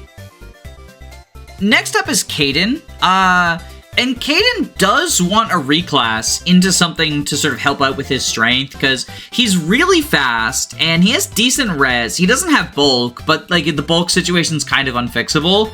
His strength, however, it's lacking in Kitsune, but if you can get him in a better strength class, he can sort of make up for it, just by using, like, stronger weapons and a higher strength growth. The thing is, while Corrin does potentially offer him whatever class he wants as a way out, he has Fighter through Crossroad with Charlotte, and he has Archer through Mozu and Setsuna, so he doesn't really get anything unique out of it. He does appreciate whatever Corrin brings to the table, and, like, Mozu and Setsuna are competitive in a similar way that Takumi is, but at the end of the day, I think, like, the fact that Kaden has multiple options, because, like, Charlotte's not a competitive wife, so he can just go Berserker, right? I don't love Berserker as a class, but he can go Berserker, he can go Hero. He has, I mean, he doesn't even need to marry Charlotte for Berserker. He has the cross-out with Keaton for Fighter that way. So yeah, no, Kaden's not a very good marriage candidate. He gives Corrin Diviner, which you have Hayato. You could have married Hayato. I guess if you want Diviner, because you're female Corrin in this scenario, so I guess you could friendship Orochi, but, like, Orochi. But do you really want Diviner? Like, I guess Tome Fair from Omnioji if you're Magical Corrin. But then if you're Magical Corrin, why is Dark Mage not your talent, right? So it's kind of a catch-22 of, like, you don't get anything from Kaden unless Kaden doesn't get anything from you, because he doesn't want Dark Mage. I'm gonna say F tier. It's above Rinkah and Takumi, because he does, at the very least, he wants a new class, but he can get it more easily through Keaton. Yeah, the furries just work really well together, and yeah, I don't think so. Okay, next up is Keaton, and similarly to Kaden, he likes a reclass, but I don't think he needs a reclass. Wolfsegner is actually pretty good. It fixes his hit issues. It doesn't let him, like, the biggest downside of Wolfsegner is you kind of need to do the Valoria paralog in order to get the Beast Ruin and Beast Stone Plus in a reasonable time. So if you're not marrying Keaton, like not just to Corrin, but to anyone, he wants a reclass. But then he gets a reclass either through friendship or marriage, so it's kind of a moot point. Like, it is... He wants to get married no matter what. He either wants to get married for a reclass or for weapons. He does actually have decent marriage options. He can get Archer from Mozu, which fixes the hit issue, because leaving Wolfsegner does give him hit issues. His skill is a little bit bad, but the high accuracy of stone weapons and the extra hit that Wolfsegner gives sort of make up for this. He can get Swordmaster through Hana, or I guess Samurai through Hana, but like, if you're sending him into a Samurai line, it's probably Swordmaster for the hit bonus, but like, at that point, you're just worse Wolfsegner, right? So like, why bother? I guess you can do effective weapons, like the Armor Slayer, woo! You trade Beastbane for Armor Slayer, which is probably better. Like, generals are harder to kill than horse units. Yeah, I don't know. If you're marrying Keaton, though, you're probably passing him something he already has access to. I like Archer on him. I think it's probably his best non-Wolfsegner class. Ultimately, I think probably a high D. He has similar issues to Camilla and Kaze, where it's like, well, why are you marrying him to Corrin when he can get what he wants from other people? Although, unlike Kaze and Camilla, well, I guess Kaze doesn't really want anything. It's like his base class, but Keaton's in a similar position where, like, Wolfsegner's just fine. But unlike Camilla, Mozu is more competitive. Well, I guess not more competitive than Takumi. They're sort of equally competitive. Yeah, so maybe... I'm gonna say D, just because, like, marrying him, even if you're not reclassing him, benefits you in much, much, much earlier access to the extra Beast Stones. The Beast Stone, the Beast Ruin is in Chapter 23, which is absurdly late. Or is it Chapter 23 or Chapter 22? It's 22, I think.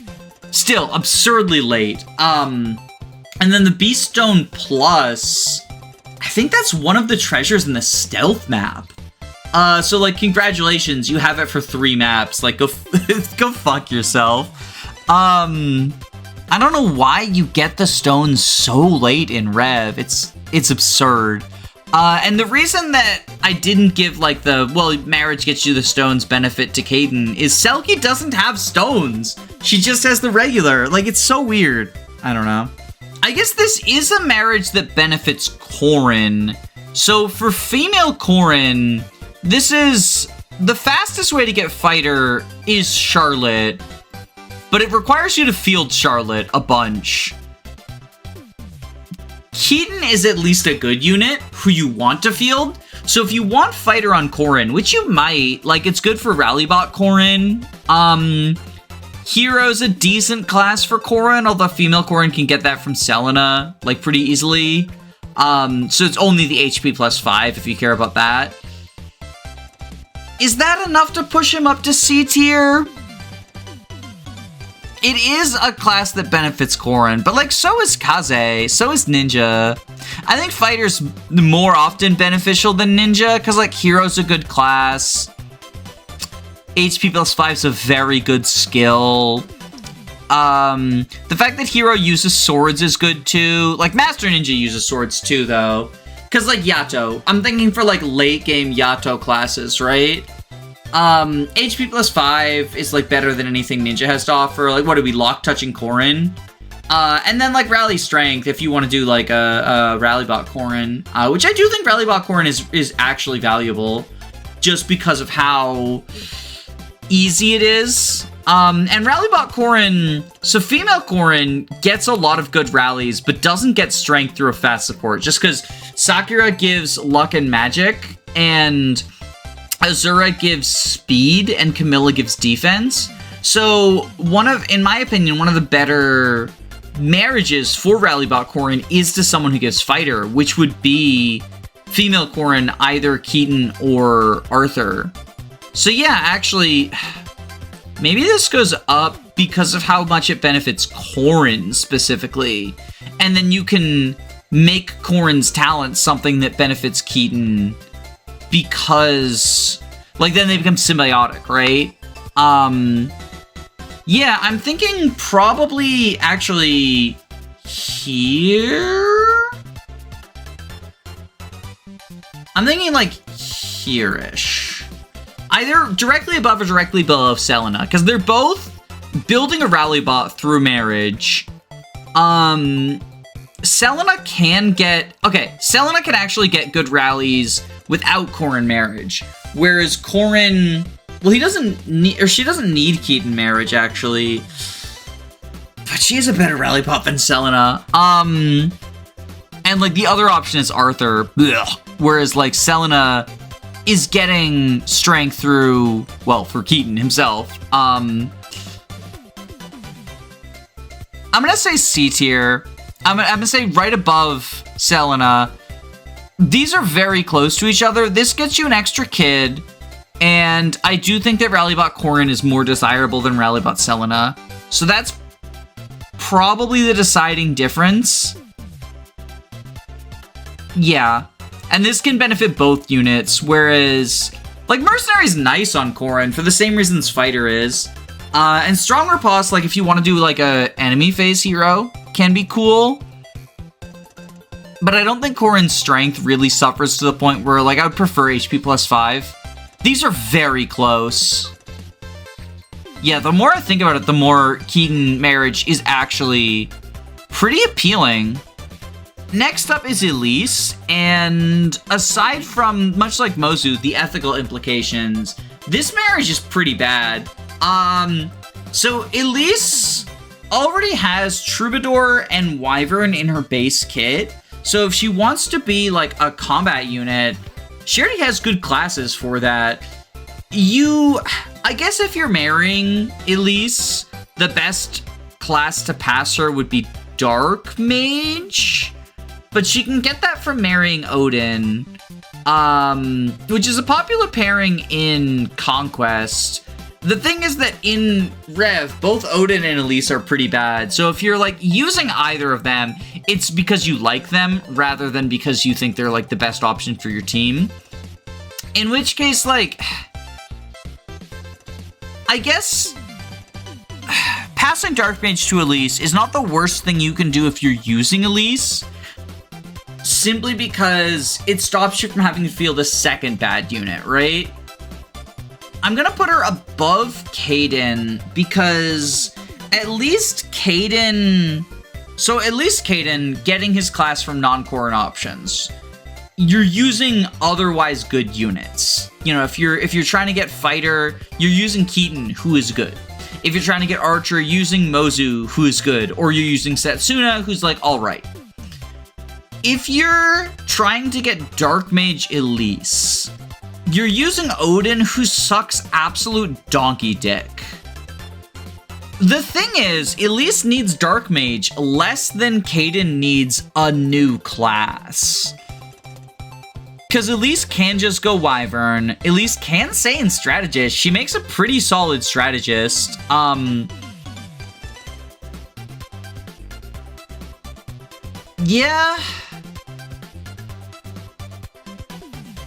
Yeah, I think she's slightly better than Kaden. And if you are marrying Elise, you do want to give her Dark Mage.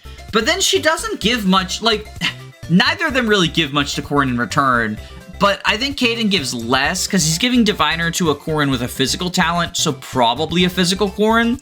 Whereas Elise is giving Troubadour to at least a magical Corrin. Like, if you got Dark Mage talent, I guess you could give physical Corrin Dark Mage talent, like, specifically for this marriage. But then I would question why you're so intent on marrying Elise. Like, that's a red flag. next up is Arthur, and I think if you're marrying Arthur, so you get fighter out of it, similar to Keaton, and it's valuable for the same reasons as Keaton. If you're trying to do rally bot Corrin, getting fighter is really nice. And hero for HP plus 5 and Yato access is also like a decent thing to be at. In terms of just like another sword combat class to have in Corrin's repertoire for the late game. I like having Yato available in endgame in particular. So having another sort of sword class is nice. HP plus 5 is always appreciated. As far as what Arthur himself benefits from this marriage, he can already get... So he doesn't love staying in the fighter line. I think hero is definitely his best native class, although you could send him paladin just to, I don't know, make use of elbow room stuff. He can make use of axes in Wyvern if he marries either Beruka or Camilla, and I guess Corrin can bring that to him. His crossroads are actually really good. He has Ninja and Archer available from Kagero and Setsuna, so fucking loving life in terms of that. And then he also gets Niall's Friendship for Outlaw, or Keaton Friendship for Outlaw. So he can combine Archer and Outlaw without Corrin's help, which is really, really nice. The one thing I would say Corrin Marriage does offer that Arthur can't get outside of that is the Oni class, because you can get Death Blow. I talked with Rinkah why most people don't care for Oni, but I actually think Arthur, because of Misfortunate and Berserker access, if you want to do a funny crit build, Oni can enable that. And that is an actual unique thing that, like, Corrin Marriage gives Arthur that other marriages don't. Is it Arthur's best build? Absolutely not. He has so many better options than that. And, like, if you want to be boring, you can pass, you know, Archer to Arthur through Corrin Marriage. That'll be faster than Setsuna Marriage. But I did want to highlight, like, Corrin does actually have something unique they can pass to Arthur. So it feels similar to Armor Knight on Subaki, where it is something that Arthur does actually really appreciate, but it's not necessarily, like, worth the investment. I'm going to say it's below Armor Knight Subaki, just because I think General Subaki is better than Deathblow Arthur, but Deathblow Arthur is, like, funnier. So I guess it gets points for that. Looking at how bottom heavy the list is right now, I think I'm going to move Keaton and Selena up to B tier, just because they do feel significantly better than, you know, the Armor Knight Subaki, the Oni Arthur, like those sorts of things. Also, Archer Beruka, I think, is better than these two. Yeah.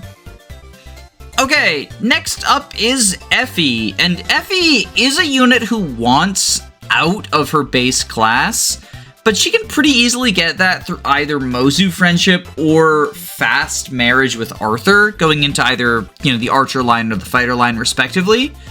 Or if you just early promote her and send her into Maid, that's also a fairly decent class for making use of her high strength.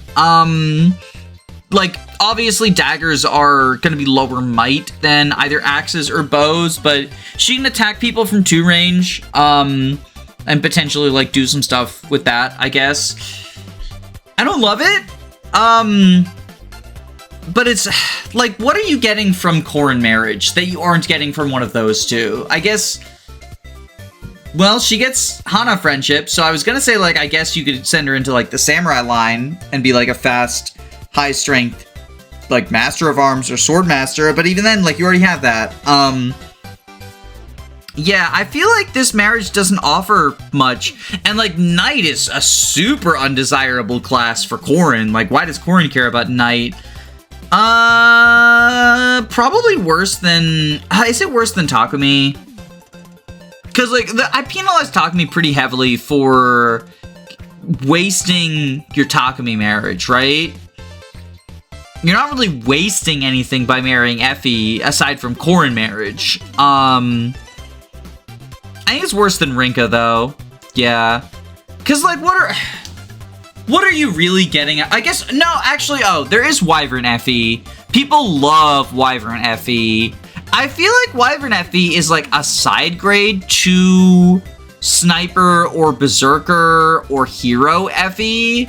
Or Kinshi Effie. But it is actually something unique that Korin offers. That is, I always forget Wyvern Effie's, like, a thing people like.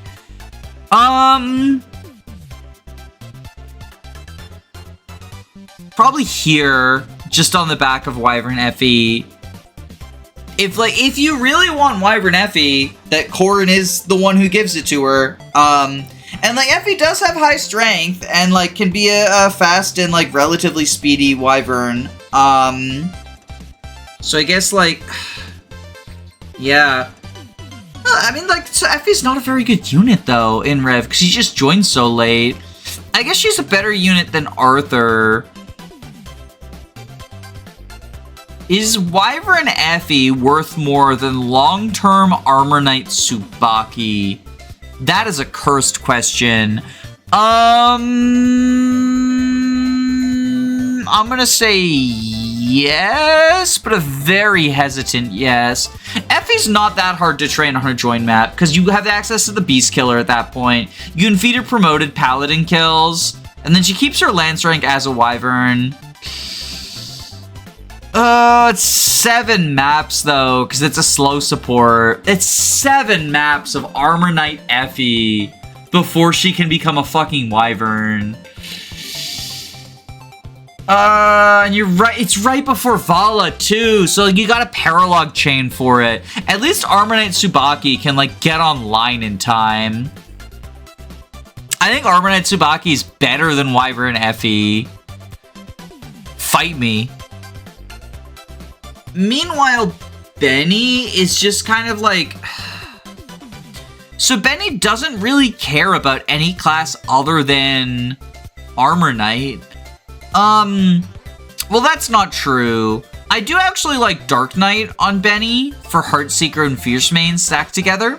But he can get that through Nick's marriage, so that's, like, not great to, like, spend your Korin marriage giving Benny Dark Knight access. Because then, like, your Dark Mage talent Korin, you're probably magical. You don't want Armor Knight. Yeah. Like, what is Benny getting from Korin marriage? Like, genuinely, what is Benny getting from Korin marriage? Like, he gets Spearfighter from Oboro, so, like, even that, because that's, like, the debuff bot build, right? What is Benny even getting from Korin marriage? Nothing. Nothing. Yeah, nothing. There's no... He doesn't care about a reclass. He doesn't care about a reclass. He really doesn't. It's either... It might be worse than Takumi. You are wasting your Takumi marriage, but at least you get Archer on Korin. But you can get that with Mozu friendship. Yeah, so, like, the coping, like, at least you get Archer on female Korin. You have Archer on female Korin! Just... I don't know. Yeah, this seems pretty bad. Okay, next up is Charlotte. So this would be male Korin marrying Charlotte. Fighter on male Korin. It's a lot harder to make male Korin into a rally bot just because you don't get the fast friendships with Sakura, Camilla, and Azura. So I don't really value Fighter on male Korin as highly as female Korin. But you do still get Hero. That is still a Hayato class. You get HP plus 5. That is still valuable for, like, a combat Korin. Charlotte herself can already get most of the classes she cares about. She has Oni through Rinkah Friendship, which will be faster than a Korin marriage. She can get Mercenary if she wants to get, like, the combined hero things through Laszlo marriage. And that's not even a terrible marriage for Laszlo. It gives him rally strength, although he misses rally speed because of that. And he prefers getting fighter through Keaton friendship as a result. Yeah, what could Corin offer Charlotte? Archer, actually. Archer. I know it's boring, but like Archer. Charlotte likes Archer because she's got high strength and speed growth, so she can be like a fast sniper. And she can't get Archer without Corin. That's actually pretty decent. I don't love Scarlet. I think she joins like way too late to be super worth training. And reclassing her to Archer, you give up Hammer. I mean, you give up axes in general, but like Hammer's the big one in terms of like axes. And you give up your weapon rank, but bows are usually better. Like, they've got better hit. And even though Charlotte does have a decent skill growth, she can have hit issues. Just because of how dodgy rev enemies are, especially when using axes. So yeah, certain blow plus the higher hit from bows is nice. Yeah, I the more I talk about it, the more I like Sniper Charlotte, which you can only get with Corin. She gets Wyvern, I believe, through Beruka friendship? That might be Perry I'm thinking of. No, Perry gets it through Xander marriage. So yeah, Charlotte has Beruka friendship, I'm like 80% certain. She does, yeah, I just checked.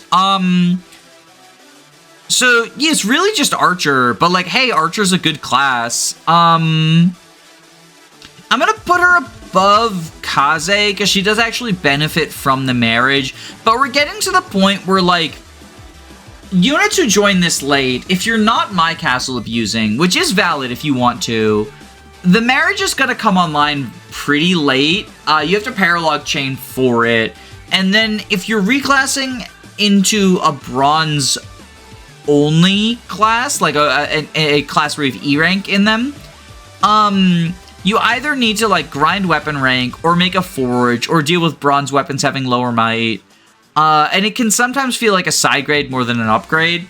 So I think at this point, like, we're not quite to the point where it's super late marriages, but it's relatively late marriages. I think Charlotte can't edge out of D. But if you are marrying her, pass her Archer. How many times have I said Archer in this video? It's a lot.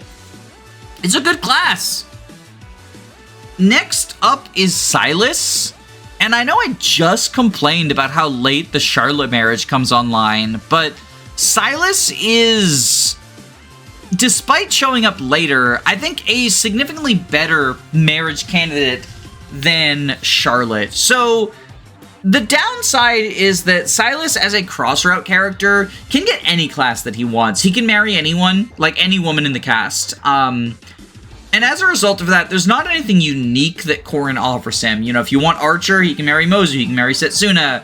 If you want, you know, Swordmaster, he can marry Hana. If you want Armor Knight, for whatever reason, he can marry Effie. He can marry Camilla, he can marry Beruka. He gets basically every class other than Outlaw.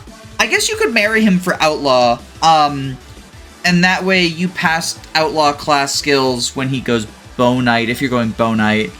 The bigger thing is what Silas offers Corin. If you didn't select Cavalier talent, Silas is the fastest way to get Cavalier on Corin, and while Paladin and Great Knight are not great classes to stay in, they do offer good skills in Shelter, in Elbow Room, in Defender, and so that in itself can be valuable. They're also sword classes, so you can use the Hayato. It's a better option than the Noble class line if you're using Hayato late game, in my opinion at least.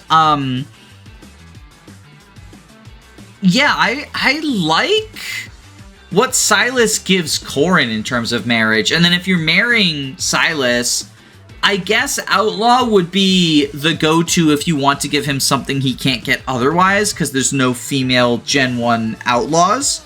But honestly, it's hard to go wrong giving Silas a class. He's just got such good stats. I like Wyvern. He can get that from Camilla, but, like, you know, I like it. You could give him, I guess, Archer, but again, he can get that from Mozu. Like, that's the thing, is Silas can get whatever class he wants. So it's more about what he offers Corrin. It is unfortunate they don't have a fast support. If they had a fast support, I think I might make B for him. But I think that given he has access to so many good classes without Corrin Marriage does feel like more of an investment in Silas. I still like Mary. I like Cavalier Corrin more than Wyvern Effie, I think. More than Armor Knight Subaki, I think, actually. Do I...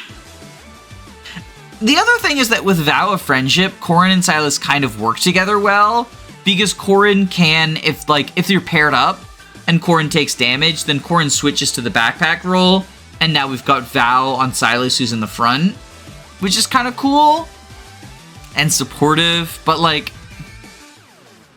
it is pretty late, and like Silas himself doesn't benefit as much as these others would. But he's a better unit than them. He's not a better unit than Subaki. Well, long-term he is, but... Yeah, I think I like Cavalier Corrin more than Armor Knight Subaki. I think that's where we're going. Next up is Nyx, and this is a pretty bad marriage option.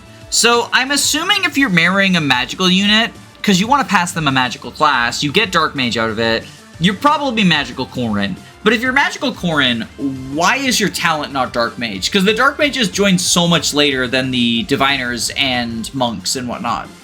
So like, why is your talent not Dark Mage? And if your talent is Dark Mage, you're not getting anything from marrying Nyx. Nyx herself, you could give her Diviner, but she can get that through Orochi Friendship. If you want to do like the Shining Bow, heavy investment Nyx, she also gets every class she cares about without Corrin's help, because she has Mozu Friendship, and she natively has Outlaw. I guess you could give her, like, you could do Monk Corrin to give her Priestess for a slightly higher magic Shining Bow user. I don't even know if that's higher magic than Adventurer. My instinct says yes, because Priestess is a cracked class. But I think I have to double check that. Either way, it's not worth it though. Like, right? Why are you doing this, right? It's better than like Elise and Kaden, but I do think it's worse than Orochi, because like, if you're doing Magical Corrin, you have to have a really good reason to not make your talent Dark Mage as Magical Corrin, and like Nyx Marriage is not a really good reason. On the other hand, I think Shura is actually a very valuable marriage candidate. Much like Reina, because he's Corrin sexual, he inherently gains more than other cast members would out of this resource, because he can't get classes without Corrin's help. If you're female Corrin, he is the first Corrin sexual, so he's the first, like, he's not competing with Reina, right? Because Reina can only marry male Corrin. Similarly to Reina, though, his best Corrin class is Archer, because it's just a strict upgrade over Adventurer. Well, I guess not strict, you can't use staves, but, like, his magic's not particularly good. You'd much rather use Sniper. It's just, combat-wise, it's an upgrade. I think, for that reason, he's probably an A tier. Which seems pretty high for someone who joins so late, but he makes very good use of the Archer line, and he's also... So, Niles and Shura are the only native Outlaw users, so he's one of the better ways to get Bow Knight on Corrin. He's the faster way, and he's the better unit, so you're more willing to deploy him than you would be Niles, right? Female Corrin, I guess you could friendship Nina, but like that takes so long that it really does feel like, not specifically Bow Knight, but like Outlaw Bow Knight, right? So move +1, and Hayato and bows. You could get Bow Knight through the mercenaries if you want, like Selena Friendship, but you miss out on Move +1 and Lock Touch, which is pretty unfortunate. At least in my opinion. Like, I mean, Lock Touch Corrin isn't a big deal, but Move +1 is nice. It's nice to have, right? I prefer it over Strong Riposte and Good Fortune, personally. Yeah, I like Shura Marriage. I'm not as high on Shura as a unit as I feel like a lot of people are, but he's still incredibly solid, and if you are willing to invest Corrin Marriage, which is such a good resource, high-value resource, in him, like, Archer's just really good on Shura because he keeps his bow rank. He can go Kinchi on the flying maps. He can go Sniper on the non-flying maps. Or he can just, like, you know, go Bow Knight immediately and then go Sniper later. Bowfair's really good. Shura really likes Archer access. And I do think it's a pretty good investment of your Corrin Marriage. Next up is Ryoma, and he's also a pretty good candidate for Corrin Marriage. So in general, I think Ryoma's already in his best class. I think Swordmaster is kind of just where he wants to be. He has Rajinto, he has really high speed, decent strength, decent bulk, especially with Bushido active. But if you want to reclass him, either... So, Xander Friendship gives him Cavalier, so he can pick up good skills. And Rinkah Marriage gives him access to Lancebreaker, which can help for sort of like the dodge tank build. But other than that, he definitely wants to stay in a class that has sword access. And, well, first off, you are fielding Rinkah in the late game in order to get Lancebreaker, which is not the worst thing in the world, but it's not... like, a lot of teams are not going to be able to do that. And it screws over Shiro. If you want to get Lancebreaker on Ryoma, there's the argument that Oni Corrin is a better option. Like, it doesn't screw Shiro over as much, and it doesn't require you to field late game Rinkah. But you could also potentially give, I like Mercenary on Ryoma. It gives him access to both Hero and Bow Knight. So Bow Knight gets Shuriken Breaker, which fills a similar role to Lancebreaker in sort of like helping dodge tank against the units who would normally have weapon triangle advantage over you. Especially in combination with the ability to use the dual katana instead of just relying on Rajinto. It can be really good for fighting enemy ninjas and mechanists. And Rajinto being 1-2 range means that with Shuriken Breaker, Ryoma can just pretty reliably fight ninjas and mechanists. Well, the mechanists will probably... Will they use their bows? I don't know. I think the bows might be more accurate, actually, even with weapon triangle disadvantage, just because of the breaker. But then Hero gives Soul, which is another sort of roll of the dice survivability skill. It can let Rajinto Ryoma be quote-unquote Soul Ninja outside of Ninja, especially in combination with Shuriken Breaker. And with Strong Riposte to bolster his damage, which you can potentially try and make Ryoma a Vantage Life and Death sweeper, and if you do, Strong Riposte is really good for that. It is worth noting that Outlaw also, like, if all you care about is Shuriken Breaker, Outlaw also gives Bow Knight, and will give Move +1, which could potentially be, like, better on Ryoma, depending on what you're going for. But I do think that, like, either Merc or Outlaw to give access to those good sword classes, or even just, like, Oni just as a workaround for Rinkah, is a really, really good use of your Corrin Marriage. What Corrin gets out of it themselves is Swordmaster. It is female Corrin, so you could have gotten that through Hana Friendship a while ago. So it's not like the biggest deal in the world. I think because of that, I think I like Shura Marriage a little bit more than Ryoma, because you can't have gotten Outlaw, but you could have gotten Samurai. And they're both pretty, I would say they're both, depending on the Corrin build you're going for, equally desirable classes. Outlaw's probably a little bit more desirable than Samurai, but they're both quite good. So Scarlet, in order to marry Scarlet, you either have to My Castle abuse, do skirmishes, or paralog chain. And this is just another route to Wyvern for Corrin, because Scarlet herself dies at the start of 18. So she doesn't gain anything out of Corrin marriage. So this is literally just another route to Wyvern for Corrin, and like, Camilla is the best route to Wyvern, and I already have her in D. Scarlet's the only marriage who's like a worse option than Azura. She gives you a worse Hana, if you care about that. She gives you Wyvern, which you could have already had much more easily. It's just bad. It's just bad. Hinoka gives Corrin Sky Knight, which Corrin could have gotten through either Azura marriage or Subaki friendship. And Hinoka herself doesn't really gain much from Corrin marriage. So she gets Archer for like the Kinshi Knight thing, for like Kinshi Knight combining skills, just from a fast friendship.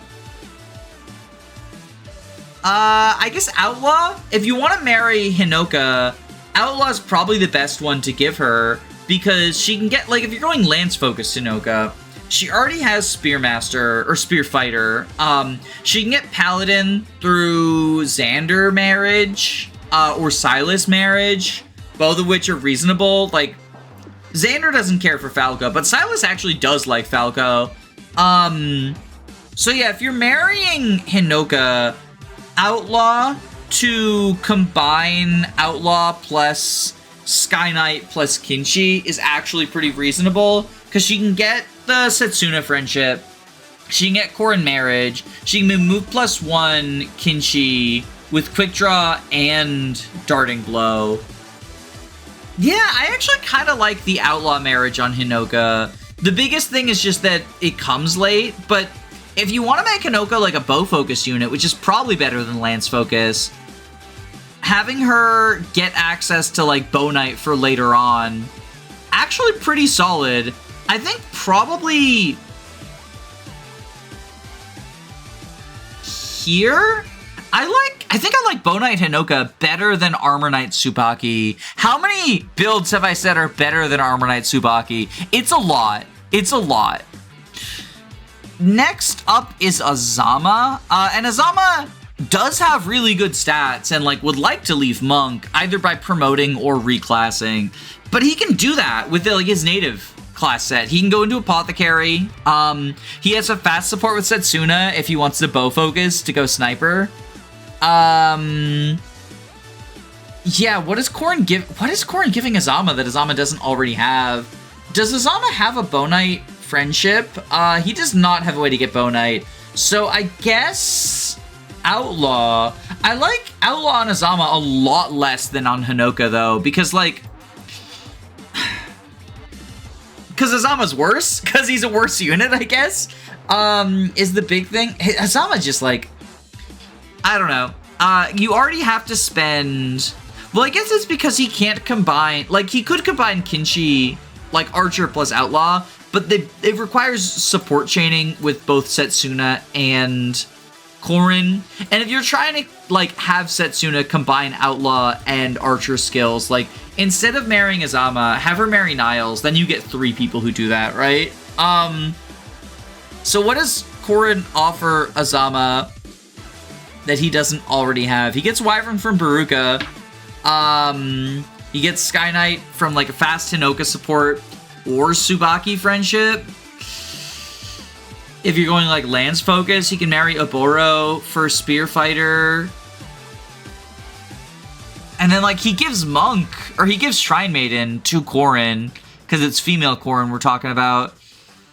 I like Azama better as a unit than like some of these people he's going below, but I don't really see what he's benefiting from Corrin marriage with. Like, yeah, I think worse than Kaden in terms of like spouse prospects, because like what is he doing for you?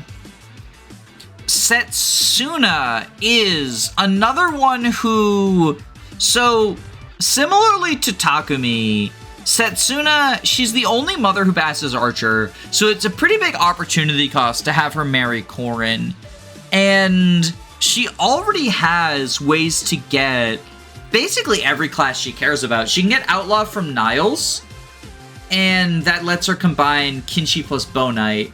She can get Sky Knight from Fast Hinoka Friendship or Subaki Marriage, and that lets her combine Sky Knight and Archer. I think I said Outlaw and Sky Knight. I meant Outlaw and Archer for Niles.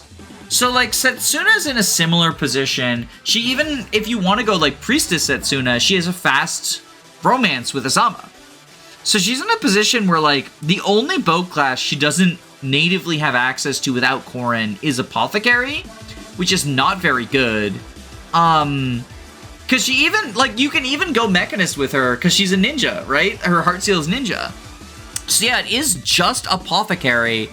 So literally Apothecary Merchant, which is not very good. I don't like it. I guess it does technically have perfect weapon overlap with Kinshi Knight, which is cool. I don't like Setsuna Marriage, though. Like, I feel like if you're gonna... Similar to Takumi being the only man who can give a Gen 1 woman Archer, Setsuna is the only woman who can give a Gen 2 unit Archer. And that's a very valuable trait to just sort of throw away so you can, what? A Merchant Setsuna? I guess the upside to marrying Setsuna with Korin is you don't have to field Niles for 7 maps, which, like, is a pretty tall order if you want Bow Knight Setsuna, but I don't even think Bow Knight Setsuna is necessarily better than just, like, Kinshi and outdoor maps, Sniper and indoor maps. She does give Archer, but, like, at this, I already think marrying Mozu for Archer is ill-advised because the fast friendship with Takumi. At this point, why have you not gotten Archer through Takumi friendship? Like, what are you doing that the first instance of Korin getting Archer is through Setsuna? This feels like a very, like, it feels like throwing. You can't pass Archer down to a better kid than Kana if you marry Setsuna. And what is Setsuna getting out of this? Merchant Setsuna cope. The Bow Knight without Niles, I think, elevates her, like, above Kaden, not above Elise. She gives Archer... This is hard, because, like, technically, I guess Bow Knight without Niles. Bow Knight Setsuna without Niles. But then you don't get Nina out of it, too, right? Like, part of the reason that I like Bow Knight Setsuna from Niles is like, hey, then we also get Kinshi Nina, but you don't with Korin.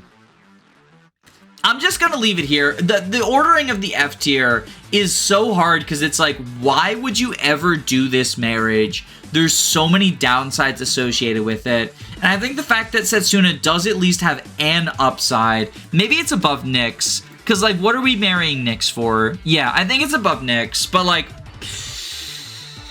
it feels like such a waste of Setsuna mother, because Setsuna makes a good mother. Not for everyone, but for some, like, for very specific kids. Setsuna just passing Archer to them and a really high speed growth is really nice. And next up is Xander, and Xander marriage just feels like worse Silas marriage. Xander himself, he does like getting a class other than Cavalier, but he's flush to pick from good sword classes. So he gets Hero from Laszlo Friendship, or Selena Marriage, or Charlotte Marriage, each of which have their own benefits, because Laszlo Friendship means you don't waste a marriage on it. Selena is probably Xander's best wife in terms of, like, being a backpack for him, because she gives movement as a Bow Knight, she gives speed, she gives skill to help with Siegfried accuracy, and then Charlotte is a good mom for Siegbert, because she lets him turn into a Berserker for +8 strength backpack. Because he gets really good para bonuses, and Gallant and Berserker pair of bonuses. So Charlotte is like a really good mother for him, right? So there's multiple ways Xander can access Hero, all of which are very good. He can access Dark Knight for Heartseeker through Leo Friendship or Nyx Marriage. And then he can access Swordmaster, which is definitely his best class, through Ryoma Friendship. And Ryoma's a very good backpack for Xander too, because he gives a lot of speed. Like, he pushes Xander over some speed thresholds, especially with Rally Speed in combination. So what does Xander get from marrying Corrin? Jack Diddley. Like, what sword class is Xander missing out on? I can't think of any. I think he has all of them. And, like, he can get 2. Because most of the good ones you can get through either a marriage or a friendship. He can get Hero through either a marriage or a friendship. He can get... The only one he can't get through marriage is Swordmaster. He can get the others through either marriage or friendship. So, like, yeah. What is Xander? He can even get, like, you know, Bonite through Laszlo or Selena in order to get Shuriken Breaker if he wants. I guess you could give Lance Breaker to Xander, but Xander doesn't want to dodge as much as Ryoma does. Like, he relies on big physical bulk. So, like, the Breaker really only helps his accuracy, and you could probably just, like, use the Dual Katana or use Heartseeker. So this is just worse Silas, because the big benefit is giving Cavalier to Corrin later than Silas. And, like, if you want Cavalier Corrin, at that point, Xander joins alongside Perry, so you would just friendship her. So I think Xander marriage is, like... here? It's not wasting... I like it better than Setsuna, because it's not wasting, like... Xander's not a competitive spouse, right? Anyone who's marrying Xander is to benefit Xander, not to benefit themselves. Other than Perry, because Perry gets Wyvern out of it. I guess that's another way he can get Dark Mage, though. He can marry Perry, and he gets Heartseeker through Dark Knight, and then he can, okay, so yeah, Xander gets fucking everything that he needs handed to him without Corrin marriage. Here... Is it an F-tier marriage? I think this is an F-tier marriage. Yeah. I like it a little bit better than Setsuna, but this is a pretty bad marriage. Next up is Leo, and a similar problem to Nyx. If you're doing a magically focused Corrin, why are you not just giving yourself the Dark Mage talent? And what is Leo getting out of Corrin marriage that he can't get elsewhere? Because you could go, like, Vantage, but he gets that through Odin friendship. You could go Tome Fair, but he gets that through Sakura marriage. What else does he want? He natively has Strategist, which is, like, not great, but if you want to go Strategist, like, he doesn't need Corrin marriage for it. Yeah, this feels very similar to Xander, where, like, Leo has all of the class options he cares about without Corrin's help. I will say that, like, fielding Odin to get Samurai on Leo is a worse proposition than, like, Selena to get Hero on Xander, or Ryoma to get Swordmaster on Xander, or whatever. But it's also, like, it's less desirable to get Samurai on Leo than it is to get, like, Swordmaster on Xander. So, like, this feels, again, very bad. It's just less of a waste than Setsuna, but it's still, like, why are you doing this? What is the benefit of marrying Leo? I don't see it. Even if you have Magical Corrin who didn't get a Dark Mage talent for some reason, you could friendship Nyx. I mean, it's not actually that much faster, because Leo is a fast support. But it is technically a little bit faster. It's like 2 maps faster. Yeah. I don't know what you would get out of Leo marriage. Maybe Leo marriage is like worse?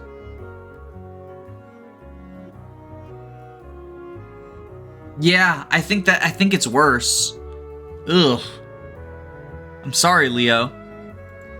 And like, Odin is just, what if Leo marriage didn't have a fast support? Because like, again, why is your talent not just Dark Mage? It should be.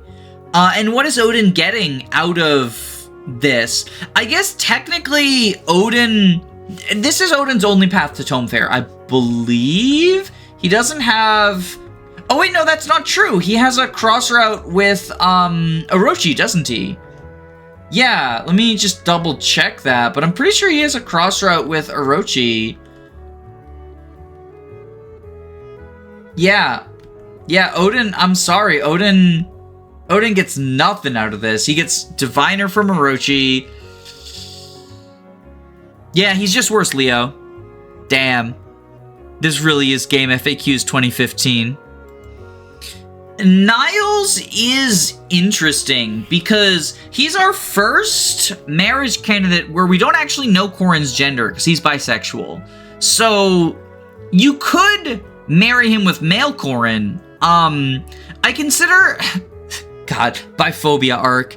So a character being bisexual is actually kind of a downside because it means you can't friendship them with Corrin. But it's like such a minor one that it doesn't matter.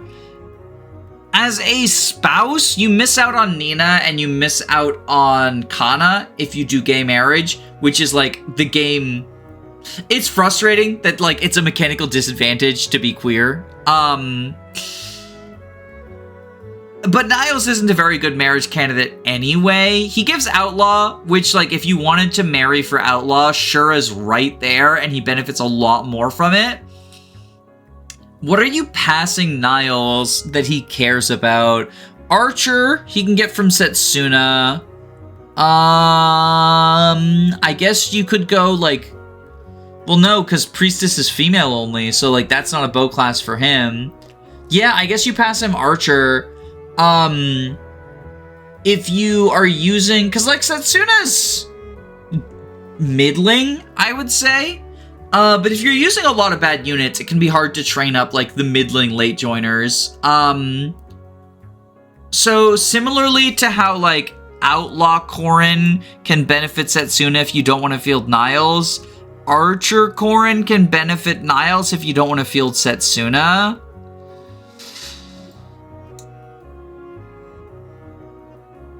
It is actually... I think it's better than Leo. God, this is so cursed. Okay, Laszlo. So Laszlo gives Mercenary, which is a nice class. Like, it's a sword class. You can use Yato late game. Strong Riposte I like better than I like less than HP plus 5. But it lets you go Bow Knight, which is pretty cool. It's the worst version of Bow Knight as compared to the Outlaw one, but like it's still cool. As far as what Laszlo himself gains from this, I think... So I really like either Bow Knight Laszlo, which I guess he appreciates Archer, but hey, Mozu can give that to him. Or Rallybot Laszlo, in which case he almost always wants to get Rally Speed from a marriage, because he has skill natively, he can get Strength through Friendship, and then he can get Speed from either Azura or Selena. So like, Corrin could pass that. Shrine Maiden Corrin can pass Luck and Magic if you want to go like a different direction with a Rally Bot. But I like... The reason I like Speed and Strength on Laszlo is they stack with Fancy Footwork. So if you're making him a Rally Bot, it lets him do the +5 thing. So he's another one who falls in the situation of like, there's things you can get. You know, Archer is beneficial to the Bow Knight build, and I guess technically, Priestess is something, or Monk is something that he can't access without Corrin, but I really would prefer Sky Knight, in which case he can get it from Selena, he can get it from Azura. You might have, married Selena or Azura to other people, though. They're not the most highly contested wives, but they are... There are plenty of people who like them, as a spouse. I think, like...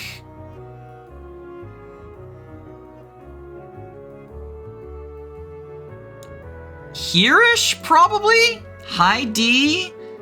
I feel like he can't be higher than D tier, both because, like, it's late, he offers something that's, like, desirable, but not super desirable and easily acquirable elsewhere. Like, female Corrin, you can pretty easily get mercenary from Selena friendship before Laszlo.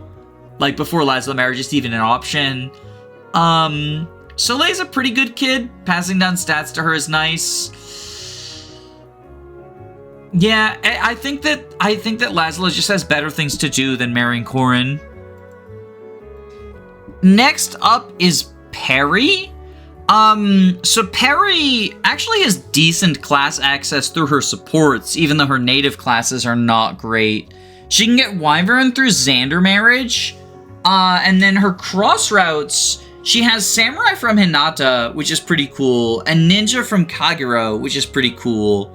The big sort of glaring missing area is Archer.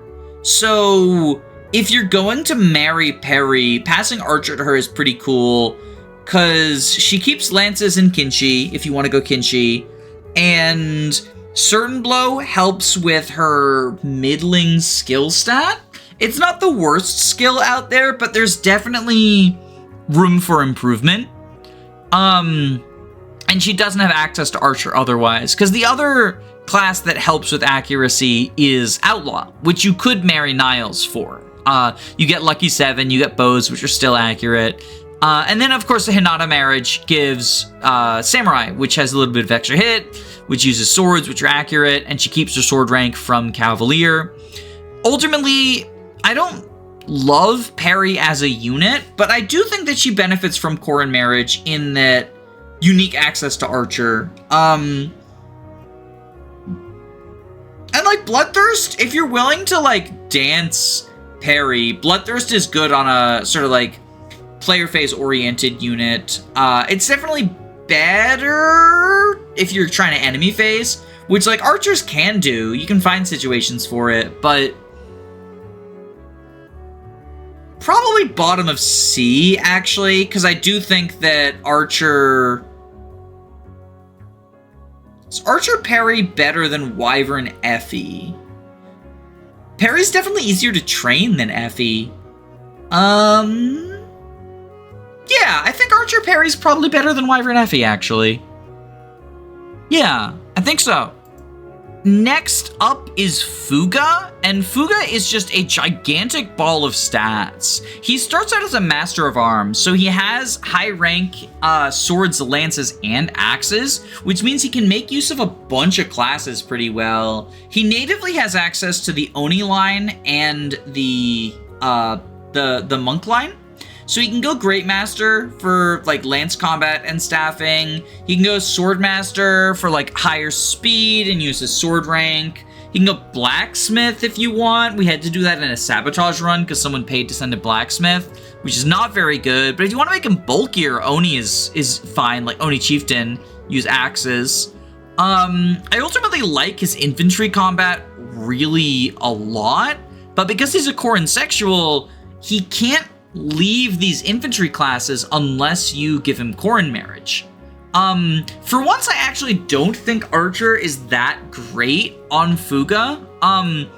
Fuga's really physically bulky, and while you can enemy phase with archers, I think it's easier to enemy phase 1 range locked than 2 range locked, just because, yeah, there are some 1-2 range enemies, ninjas and Basaras and whatnot, but there's a decent number of 1 range locked enemies to fight with like huge physical bulk.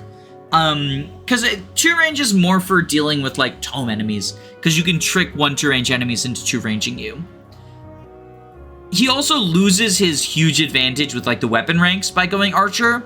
So instead, I'd much rather give him, I guess mercenary is a decent, like either mercenary or fighter are decent paths into hero for like a bulky enemy phase infantry unit.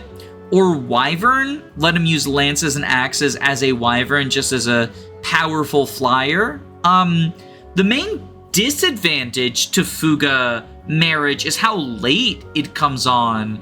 He joins in chapter 19, which means 7 maps later, you have to do some amount of paralog chaining, and he's not like, you don't get the benefits of it for a large portion of the game.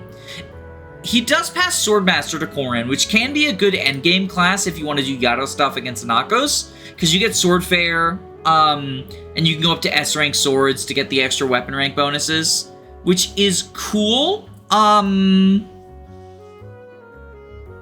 Ultimately, though, I think the late join time, like the fact that it takes so long to get the marriage online because he's a late joiner, I feel like I can't put him above B tier.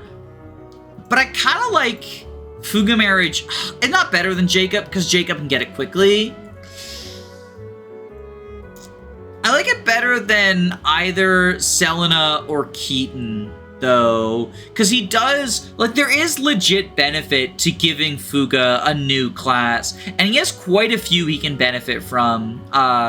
Even Archer, like, I don't love Archer Fuga, but Archer's just a really good class to take good stats into. And, like, he's decently fast, decently strong, and really bulky. He'll perform well as an archer. I just would prefer a more enemy phase-oriented class. I guess you could go ninja, but it runs into a similar problem to archer where, like, you lose out on the weapon ranks, and I do really like Fuga's weapon ranks, and keeping those in whatever you send him into. I wouldn't say it's, like, necessary, but it is something I prioritize. Because it's nice to get weapon rank bonuses, and it's nice to be able to take advantage of irons and steels and effective weapons. And Fuga does have the stats to handle irons and steels and effective weapons, which you could just forge bronzes up, but you get handed free irons and free steels, which, like, yeah, you can sell them. I think you should sell them if you're not using them, but if you're using Fuga, he can manage with, like, you get like 4 steel axes in the campaign. You could forge them together if you want to be silly. And speaking of silly, our last Gen 1 marriage candidate is Flora. And much like the other Korin sexuals, she really appreciates a Korin marriage because she can't actually get any new classes without it. Which is funny because, so she has a support, but it's with Felicia. And so she just gets hero, which she already has. That being said, I think Flora is like, just, if you're using Flora, the reason you're using her is you want a high rank staffer in the late game. Because that's really all she has to offer, is like natively starting as a high rank staffer. Bonite is like a good class, but Flora just does not have the stats to justify spending a heart seal to send her into Bonite with E-rank swords and E-rank bows. I guess she likes Archer, because, like, hey, we combined Bonite and Archer again. But if you want to combine Bonite and Archer, there's so many better options. I think, like, God, she does at least gain something, so she's better than the F-tier squad. But I think she's the very bottom of D-tier squad, which is very unfortunate for her. Alright, so with Gen 2, it really depends on who the mother of the Gen 2 unit is, what class they really want, just because, you know, I could say, hey, Dwyer likes Wyvern, but if he's got Elise mom, he already has Wyvern, or if he's got Camilla mom, he already has Wyvern, right? Dwyer likes Archer, well, if he has Setsuna mom, he already has Archer. So it's more about, like, what Korin gains from marrying them, and what they gain from marrying Korin, but oftentimes, I don't really like marrying Gen 2 units. Like, it comes online super late, because you don't have fast supports with any of them. So you have to complete a support chain between the parents, and then complete a support chain between Korin and the Gen 2 unit. You inherently have just like less time to spend with this marriage, and you almost always have a way to get the class other than marrying Korin's talent. Especially because you can have them marry Kana instead of Korin in order to pick up the talent if you really want. Because Kana doesn't pass Noble, Kana passes Korin's talent. It's worth noting that Korin cannot pass their talent down to a kid because they will pass the Noble line down. Even though they don't pass it via marriage, they do pass it via parentage. So you can't sort of like work around and have Korin be the parent. But yeah, most of these are going to rank pretty low. Starting with Dwyer, who gives Troubadour a really undesirable class. He's a pretty middling unit. And like, what class does he want the most? Say it with me, Archer. Well, if you made him physical, he wants Archer. If you made him magical, like Dark Mage, and that's obviously, he has the stats to go either physical or magical, and be like okay as either of them. I still don't think he's a very good husband, though. Better than wasting your Takumi marriage. The nice thing is, because you have to marry him as female Korin, so you always have early Jacob if you're marrying Dwyer, so he's always an early recruit kid, which is cool.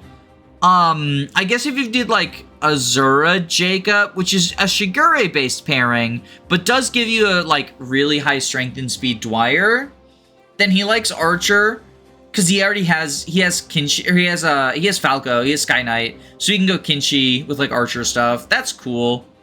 Does he have Kiragi friendship? I don't know. Let me double check. Kiragi.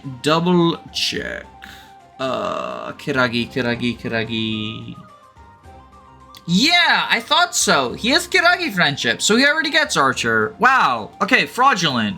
Fucking, I don't think it moves him down, but like, what? I don't know. Give him Wyvern or something. Shigure. Again, it's gonna depend on the parent, but he likes Archer, because like, he does not have Kiragi friendship. And it lets him combine Archer with Sky Knight. Is this good? Not really. Probably like bottom of D tier? Yeah? Like, if he has Takumi Dad, then he already has everything he needs. I guess if you did, like, Jacob Shigure to be, like, the rally bot, you can get a new rally from Korin. That's pretty cool. That's probably more than Flora gets. Yeah, I think that's probably... This is probably, like, the height of Gen 2. It's all downwards from here. Kildori... like, again, you can pass her Archer, but Kiragi can do that. You can pass her Wyvern, I guess, as like a different flying lance class. That's pretty cool. She's another early joining kid. Bottom of D? Probably? Midori! You could pass her Oni for, like, people love the funny salvage blow with like super luck. You could pass her, so a lot of people like monk talent to pass miracle. That's very bad. Midori's got terrible stats. You could pass her Archer, because Setsuna is not a good mom for Midori, because Midori's stats are pretty bad. So Setsuna, like, butchering strength is gonna be pretty unhelpful. Although the speed boost is actually really nice on Midori, because she's also slow. So Midori sucks so much. Probably there? Yeah? Like, it's not a good marriage. Rajat. You can give her Dark Mage, which she could potentially get from Nick's mother, but then, like, Nick's mother makes her... Rajat already has bad skill, and then Nick's mother makes it worse, or at the very least doesn't help. So, like, if you want to give her a better skill mom, then you can pass her Dark Mage with Corrin Marriage. That is enough, in my opinion, to, like, pull her out a D tier. Probably around, like, Shigure level. Maybe better than Shigure. This is another of the gay marriage options. And you don't get Kana, but Kana sucks, so I don't care.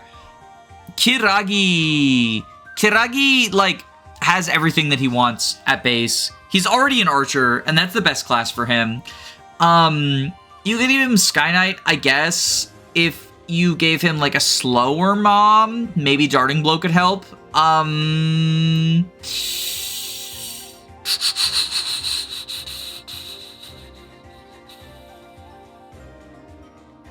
Better than Setsuna, because you're not wasting Setsuna Mother, but similar problem of, like, I guess you can give him Outlaw. He likes Bow Knight later on. But, like, even then, I don't know. He's fine as a sniper. You can go Merchant with Oboro Mom. Like, I don't know. It's just whatever. He's good without Corrin, right? Like, that's the thing. Hisame is so middling. Like, what is Hisame getting for Corrin Marriage that he doesn't get otherwise? He has, like, 8 billion paths to hero because he can be Selena's kid, he can marry Valoria, 2 equals 8 billion, right? Yeah, I don't know what Hisame gets from Corrin. I guess Mercenary for, like, Bow Knight, which, again, you can get from, like, Selena Mom. This feels like probably worse than Dwyer, better than Midori.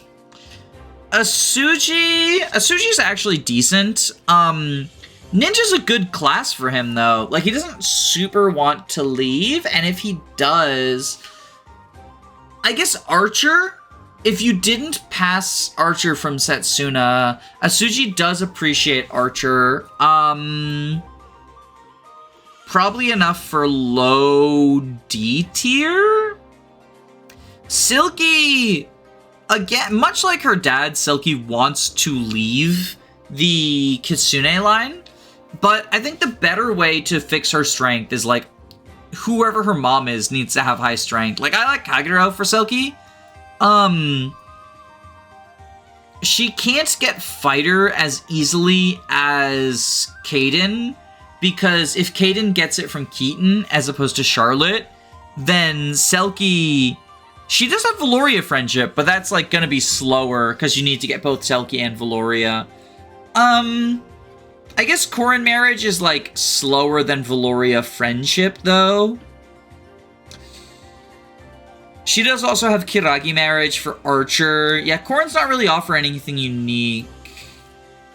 I'm gonna go below Midori, because at least you can meme with Salvage Blow for Midori. Valoria has her pick of good classes from moms. Like, everyone loves Camilla Valoria, because, like, it makes her stats even more overkill and gives her Wyvern, which is a good class. But even, like... Well, I guess actually Archer. She would like Archer. I like Archer Valoria better than Archer Asuji, even though Valoria does have, like, better things to do than Archer. Well, I say better things to do, other things, like side grades, right? It's still a huge investment for a unit who's fine without it. Percy, so I actually really like Percy as a rally bot. He can get strength and defense natively, and then inherit a couple from his parents.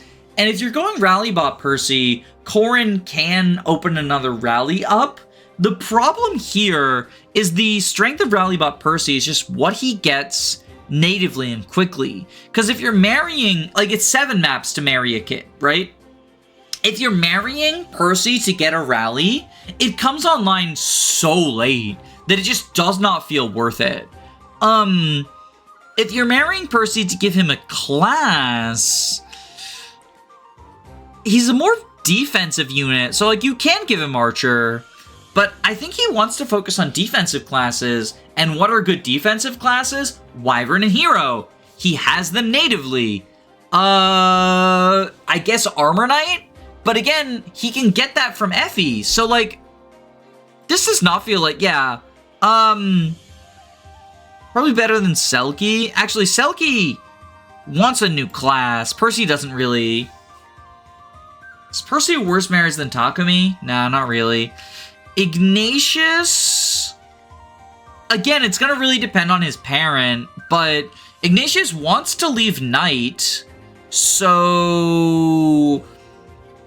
You know, passing something... He can go fighter, I guess. Passing something else to him is not the worst option? It's super slow, though. I might actually... Okay, I might actually like Xander more than Ignatius, just because Cavalier Corrin. Like, a worse version of getting Cavalier from Silas is still something. Is Ignatius F tier? He benefits from getting, like, pick whatever class you want to give him, right? Give him Wyvern, right? Or something like that. So that's, yeah. Like, you can get Wyvern from Camilla, but, like, are you really giving Camilla Mom to Ignatius? Sophie. Sophie's another one where, like, she can get whatever class she wants because Silas is a cross-route unit. And she has Bow Knight at base, which is already really good. Like, Setsuna Sophie is the only way you can get Archer on Sophie without Corrin's help. But that's still, like, faster than marrying... Yeah, I think if you want Setsuna Sophie for Archer Bow Knight combination, you just marry Setsuna, because you have to marry Silas and then marry Sophie to get Archer otherwise, and that's so slow. And, like, the main appeal of Archer is Kinchi, so that by the time you marry Sophie for Kinchi, the flying maps are over. Probably, like, better than Hisame, but worse than the other kids. Shiro... Again, we're getting, like, some of the latest joining units in the cast. Because everyone who joins... These are all the kids of the 16-17 units.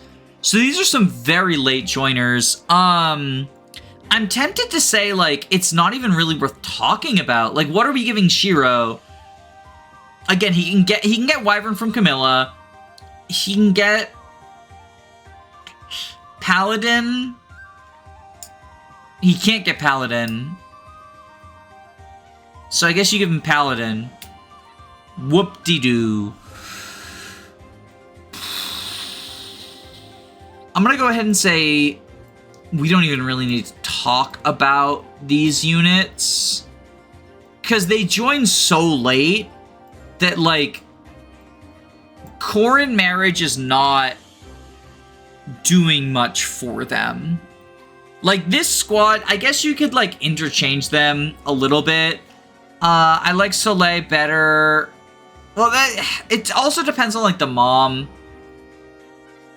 Yeah, I'm not really super interested in ordering these 6. They're all pretty bad marriage options.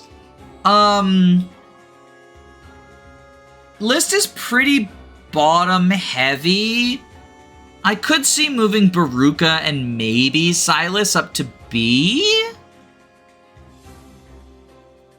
Yeah, I think the cutoff is Hinoka at the top of C tier. Just because Hinoka gets most of what she wants without Corrin's help. And Sky Knight doesn't help Corrin as much as Cavalier does. Yeah. And, like, actually, the more I think about it, the more I like Archer Beruka, because she has Opportunist, too. I think this... Yeah, I think this is more reasonable. That's what that is my Corrin marriage tier list. But the important thing to remember is that this is a single-player game, and it is just for fun. So, if your favorite character, your little Skrunkly, your Scroobly Woobly, who you love and scrimbleize, is lower ranked, you know, if you're a Setsuna Gooner, and you want to Setsuna all over the place, marry Setsuna. You know, get the little treehouse, little hearts and stuff. Marry who you want, because marriage is what brings us here today, like the Princess Bride says. Goodbye. Shoutouts and thank you to my patrons. Specifically Eris, Len, Gameboo, Kurosa, Fyrant, Your Doctor, Guiji555, Smaz Ruby, Zycrom, Robin T, Alenby, Hound Dogs, Girl Boss, Lizard Bongwater, Christopher Bueno, Maren McLean, Jaden, Calamity Callie, They Thumb, Andu, Reflect, A Clever Username of Lies, Erica Ford, YLO1, George Grenville the 7th PM, Jamie Collins, Thick Molder, Arvis, Tailored Muffin, Floahay, Faulty Videos, Lyra, Kyle Madison, Derek Williams, Just Riley, Anna Cabana, Some Trades, Dice Ginger, Root Beer Pants, Queen Elizam, Arif Emblem, Adele, Gabe the Green, Control Daegis, Roman Kromansic, Nick Knack Hammersmack, SUP, Caius Cole, Heiskiklop, Bree, Punch Fighter Champion, Eggman, and especially my Jakins, Toaster But Really, Lilzabeth, and Shermie's Wife. If you would like to support the channel, there's a link to my Patreon below where you can get access to early videos as well as the ability to vote for future things that impact the channel. But please only donate if you can comfortably afford to do so. Regardless of what you choose to do, I hope you have a wonderful day. Stay safe, gamers.